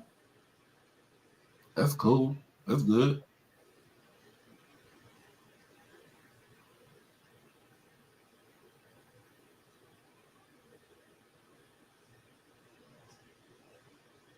Let me tell y'all something about Mike. I do not. This tweet right here. This comes from Mike. These are the consequences of excluding yourself from the larger FCS community and going to the Celebration Bowl. You can't have your cake and eat it too. That makes no sense whatsoever. I swear to God, about. And I see what you just said. You see that I commented. Yeah. I don't even know if I should pull up. And then right behind you, Coach Green just told Mike, just stop it. Just stop it. Come on now. That it makes no sense. Did you see what I said? Yes, I did.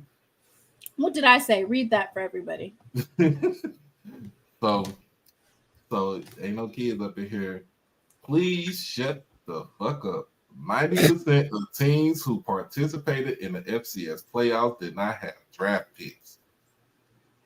That is true.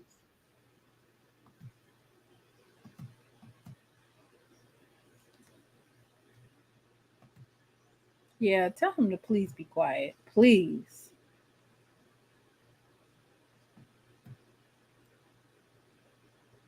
Please be quiet.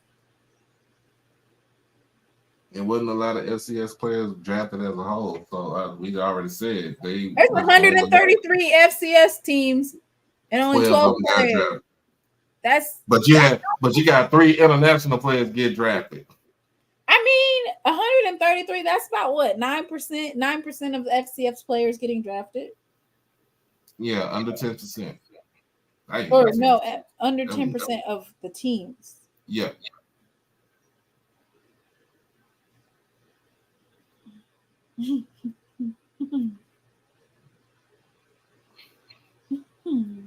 Yeah. That was great. That was funny. I laughed at it because I'm like, it makes no damn sense. But the FCS did put out that they have extended and opened up the number of teams that are eligible to play. I saw that. Mm-hmm. So that means that some teams that are maybe like, I know where that might open up for the SWAC and the MEAC. Honestly, I feel like the FCS teams playoffs probably does want a SWAC school to participate, right? But the money is iffy.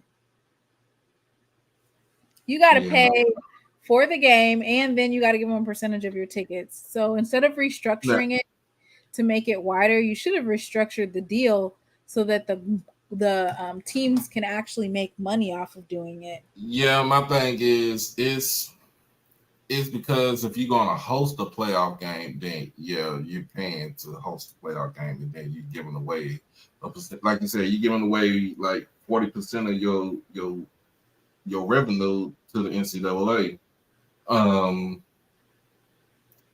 Any CIAA, SIAC players getting any love? Yes, Aeneas Dennis from Benedict got a minicamp invite with the Steelers. Wait, what? Say it again. Aeneas Dennis from Benedict College got a minicamp invite from the Steelers. He's a quarterback for Benedict. Oh, yeah, I think we talked about that one earlier. Yeah.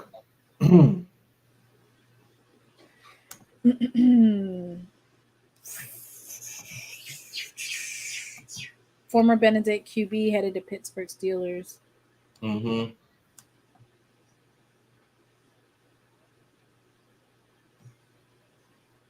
So that means, there's some kids that are getting some opportunities.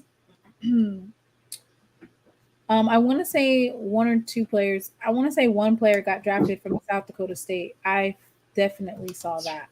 Right. And then North Dakota State. I don't know. I think they I have didn't one. see North. I don't know if I saw. I know for sure South Dakota State got one. I know who didn't get no damn draft pick. Who didn't get a draft pick? Some school up there that call themselves the Grizzlies. Who? They call themselves the Grizzlies or the Bobcats.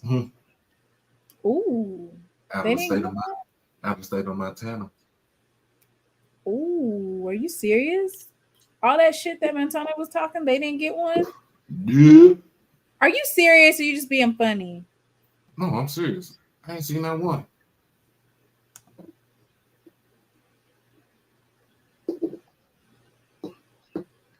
I'm trying to see. I don't see any on here either. I'm telling you, none.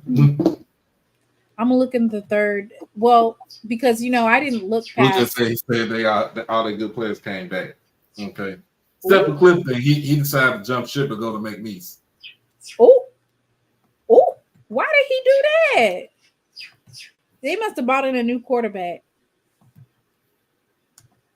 Mm-hmm. Okay, so South Dakota State, they got Mason McCormick, offensive guard. Mm-hmm.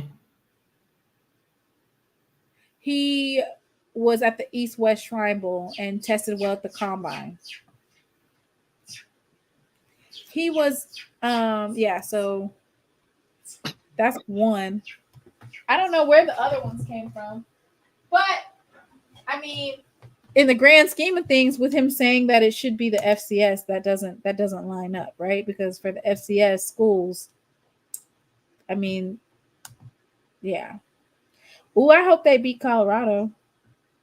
Can I go ahead and take them money line? I bet you're paying like $400. Colorado State had several players that were drafted. Oh, Isaiah Davis, the running back. I want to say Colorado State had at least two. Like what? I think they had three. What?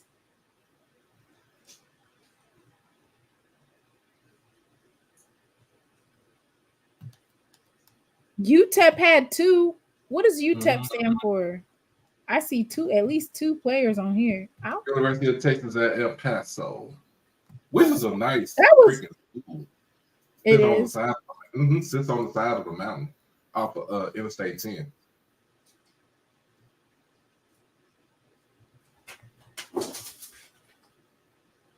Yeah.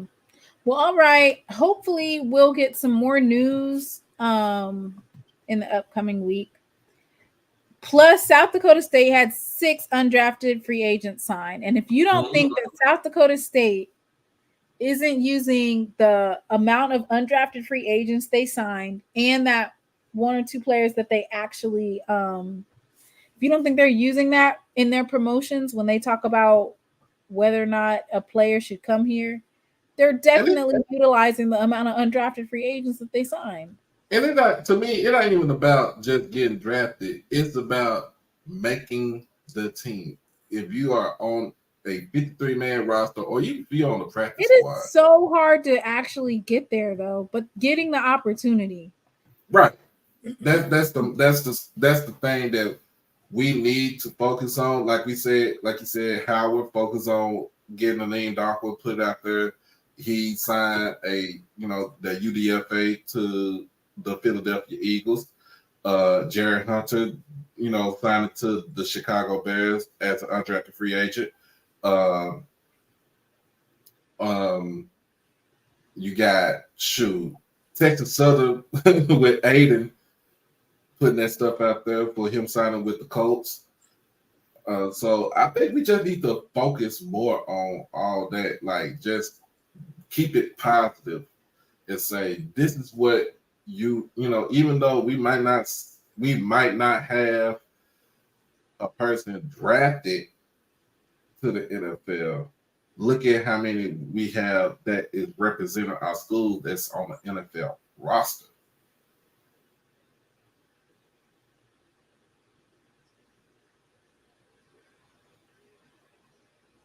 Mm-hmm.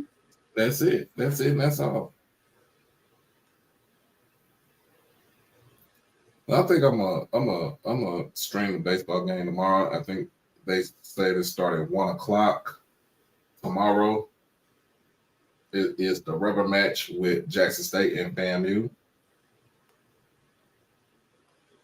Did that corner from South Carolina State still playing for the Rams? Mm-hmm. What was his name? Kobe Durant. When was he? Kobe Durant was drafted in 22. Yep.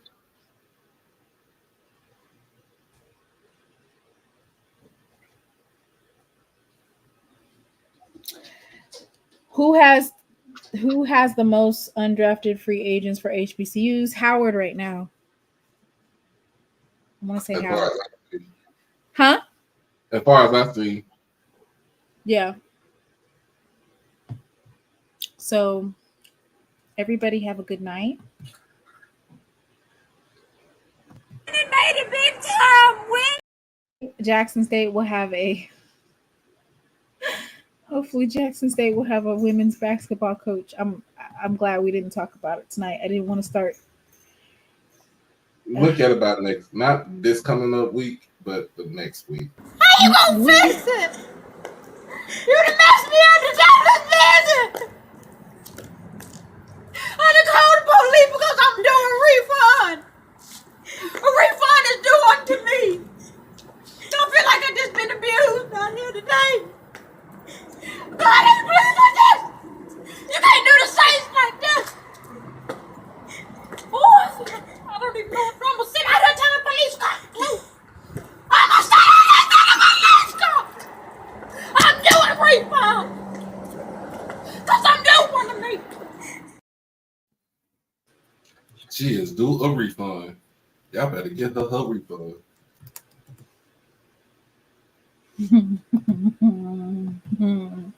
I don't want to replay it in my heart. She's right here in Charlotte. I might go to her. I don't know. That might be kind of weird. Do you think that's weird?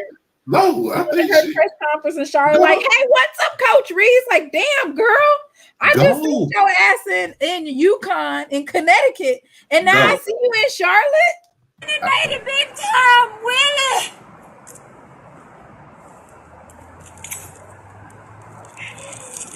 Willie! Willie! He gone! Willie!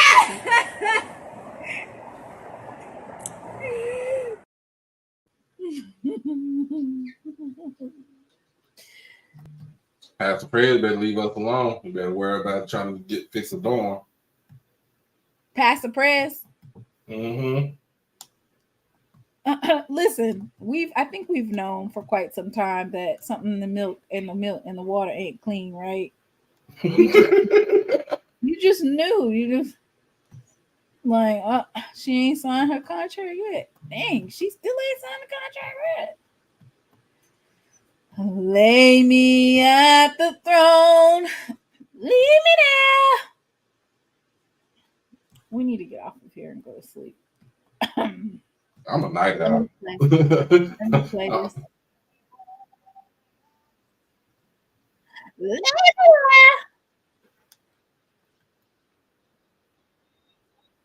Glory. there. Lay me at the throne. Leave me there. I want to gaze upon your glory.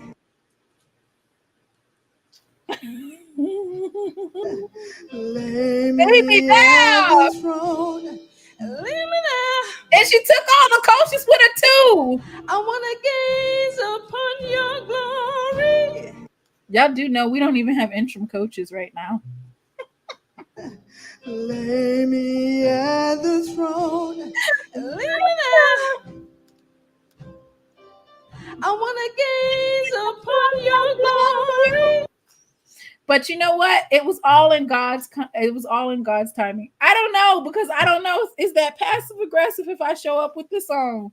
Congratulations. No. I'm not gonna put on no 49ers. No, but I put on the 49ers. I'm definitely going to her games, and I'm gonna have on my Jackson State outfit. Hey. But you know what? Question who else she brings to Charlotte with her coaches. So she's bringing her coaches because we don't have an interim coach. They said was a national search will begin, which our AD is the best AD in the country. Congratulations to him for being honored tonight. And he said that a national search will begin, but I'm pretty sure based off the fact that she didn't sign her contract on March 31st, he's already started. So we're good. We're fine. But it's interesting because Braxton doesn't have school on Monday. So technically I could definitely go to that press conference at 2:00. Going to represent. And when they play Memphis, I would make that 6-hour drive to Memphis. Memphis? Yeah, they play the Jackson State versus UNC Charlotte game. That's what we need. You know, Charlotte alums are the chapter is very heavily active. The Jackson State Charlotte alumni chapter. Right. Jay, we're not gonna do that. We got a new rapper. I just want for those folks up there at the mountains to stop playing into dumb stereotypes. Like the only thing that you could be is a rapper or basketball. Uh-oh. Y'all want to see Coach Reed signing? Y'all messy. I don't know. I've been thinking. I was like, I want to go see, because I do think that she has a lot to bring to the program. She'll be able to schedule those teams that they refuse to play her. They'll play her now because she's at UNC Charlotte. So I believe that the elevation was that she needed. I don't think it necessarily had to do with Jackson State's lack thereof, but just that she hit her ceiling at Jackson State with being able to elevate to what she was looking for. They're not going to give it to her at Jackson State, which is the games that she wants to, the team she wants to play. I just say it like this: she fulfilled her duties at Jackson State University. Mm-hmm. 2 draft picks in 3 years. What? Gave us the rings, not rings, but rings. I mean, we had 8 rings, 5 regular season, and 3 tournament, right? Yep. Yeah, we had some rain. 2 NCAA tournament appearances, 1 NIT appearance. Jerome, the terrorist at arms for that chapter. EA, he's the chapter president. What you gonna ask her? What you mean? I'm not gonna ask her nothing. Why would I ask her a question? I'm gonna let everybody else ask the question. I asked my question at UConn. I'm gonna just sit back and enjoy the ambiance of being at UNC Charlotte. It's closer. The only game that I was able to attend was, where did we go? Did we go to Durham? Once I had drive. It was a school night too. It was a Wednesday, and I just was like, I'm gonna take this sacrifice. I know my poor baby's gonna be tired, and we drove up there to watch Jackson State play.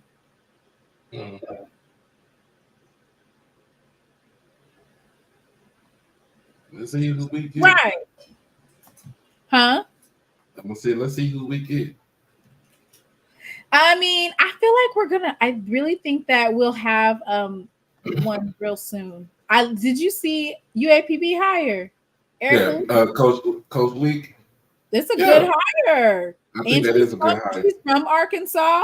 She's she is in the AA. It was the AAU circuit. Yeah. And she also was from Arkansas high school area. So that's why he always gets put in timeout, right, Whitley?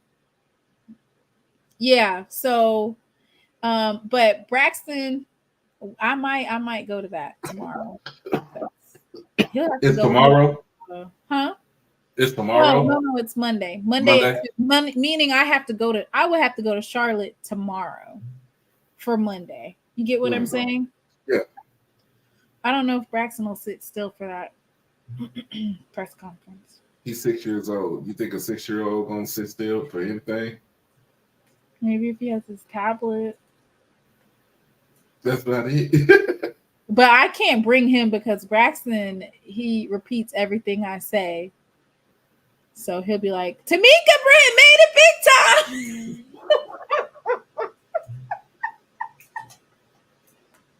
He'll repeat it. Tamika made it big time. Man, don't embarrass me, Brax. We do that on the podcast, but you're not supposed to do it. Tamika made it big time. My baby girl had a tryout for where they stay at Corsicana. They have a little drill team called the Calicos. So she had a tryout for Junior Calicos earlier today. And I asked her, I said, how you do it? She said, I think I did good. I said, you're not confident? She's like, what's confidence? I said, baby, it's the thing that you have in yourself that you feel good about yourself, that you know you're going to do it.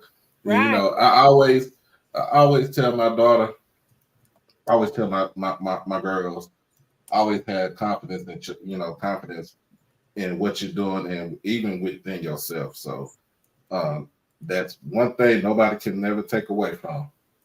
Right there is your confidence and your pride. Yeah. So I might have to let Brax go stay with your granddaddy for a little bit longer. I don't need him embarrassing me saying that because all them folks will be like, what is he? They won't know the inside joke. So it'll be embarrassing. But yeah. When's the next time you going on, Doc? Tomorrow. I'm doing the baseball game tomorrow. It's 1:00. So. Oh, we need to win that. Yeah, y'all tune into the FAMU versus Jackson State baseball game. Big time game. Big time. We need to win the series because right now FAMU's got a one up on us on the series. We got to beat them. No, it's actually tied up. It's tied up. For this series? I'm talking about FAMU beat us last time. Swept us. Oh, so I'm saying we need to win this one. This series. Oh, yeah. But everybody, y'all have a good one. Hopefully y'all come on the podcast, come on the show tomorrow. I will be on at 1:00. And I'll let you boy. All right, good night. It made it big time, Willie.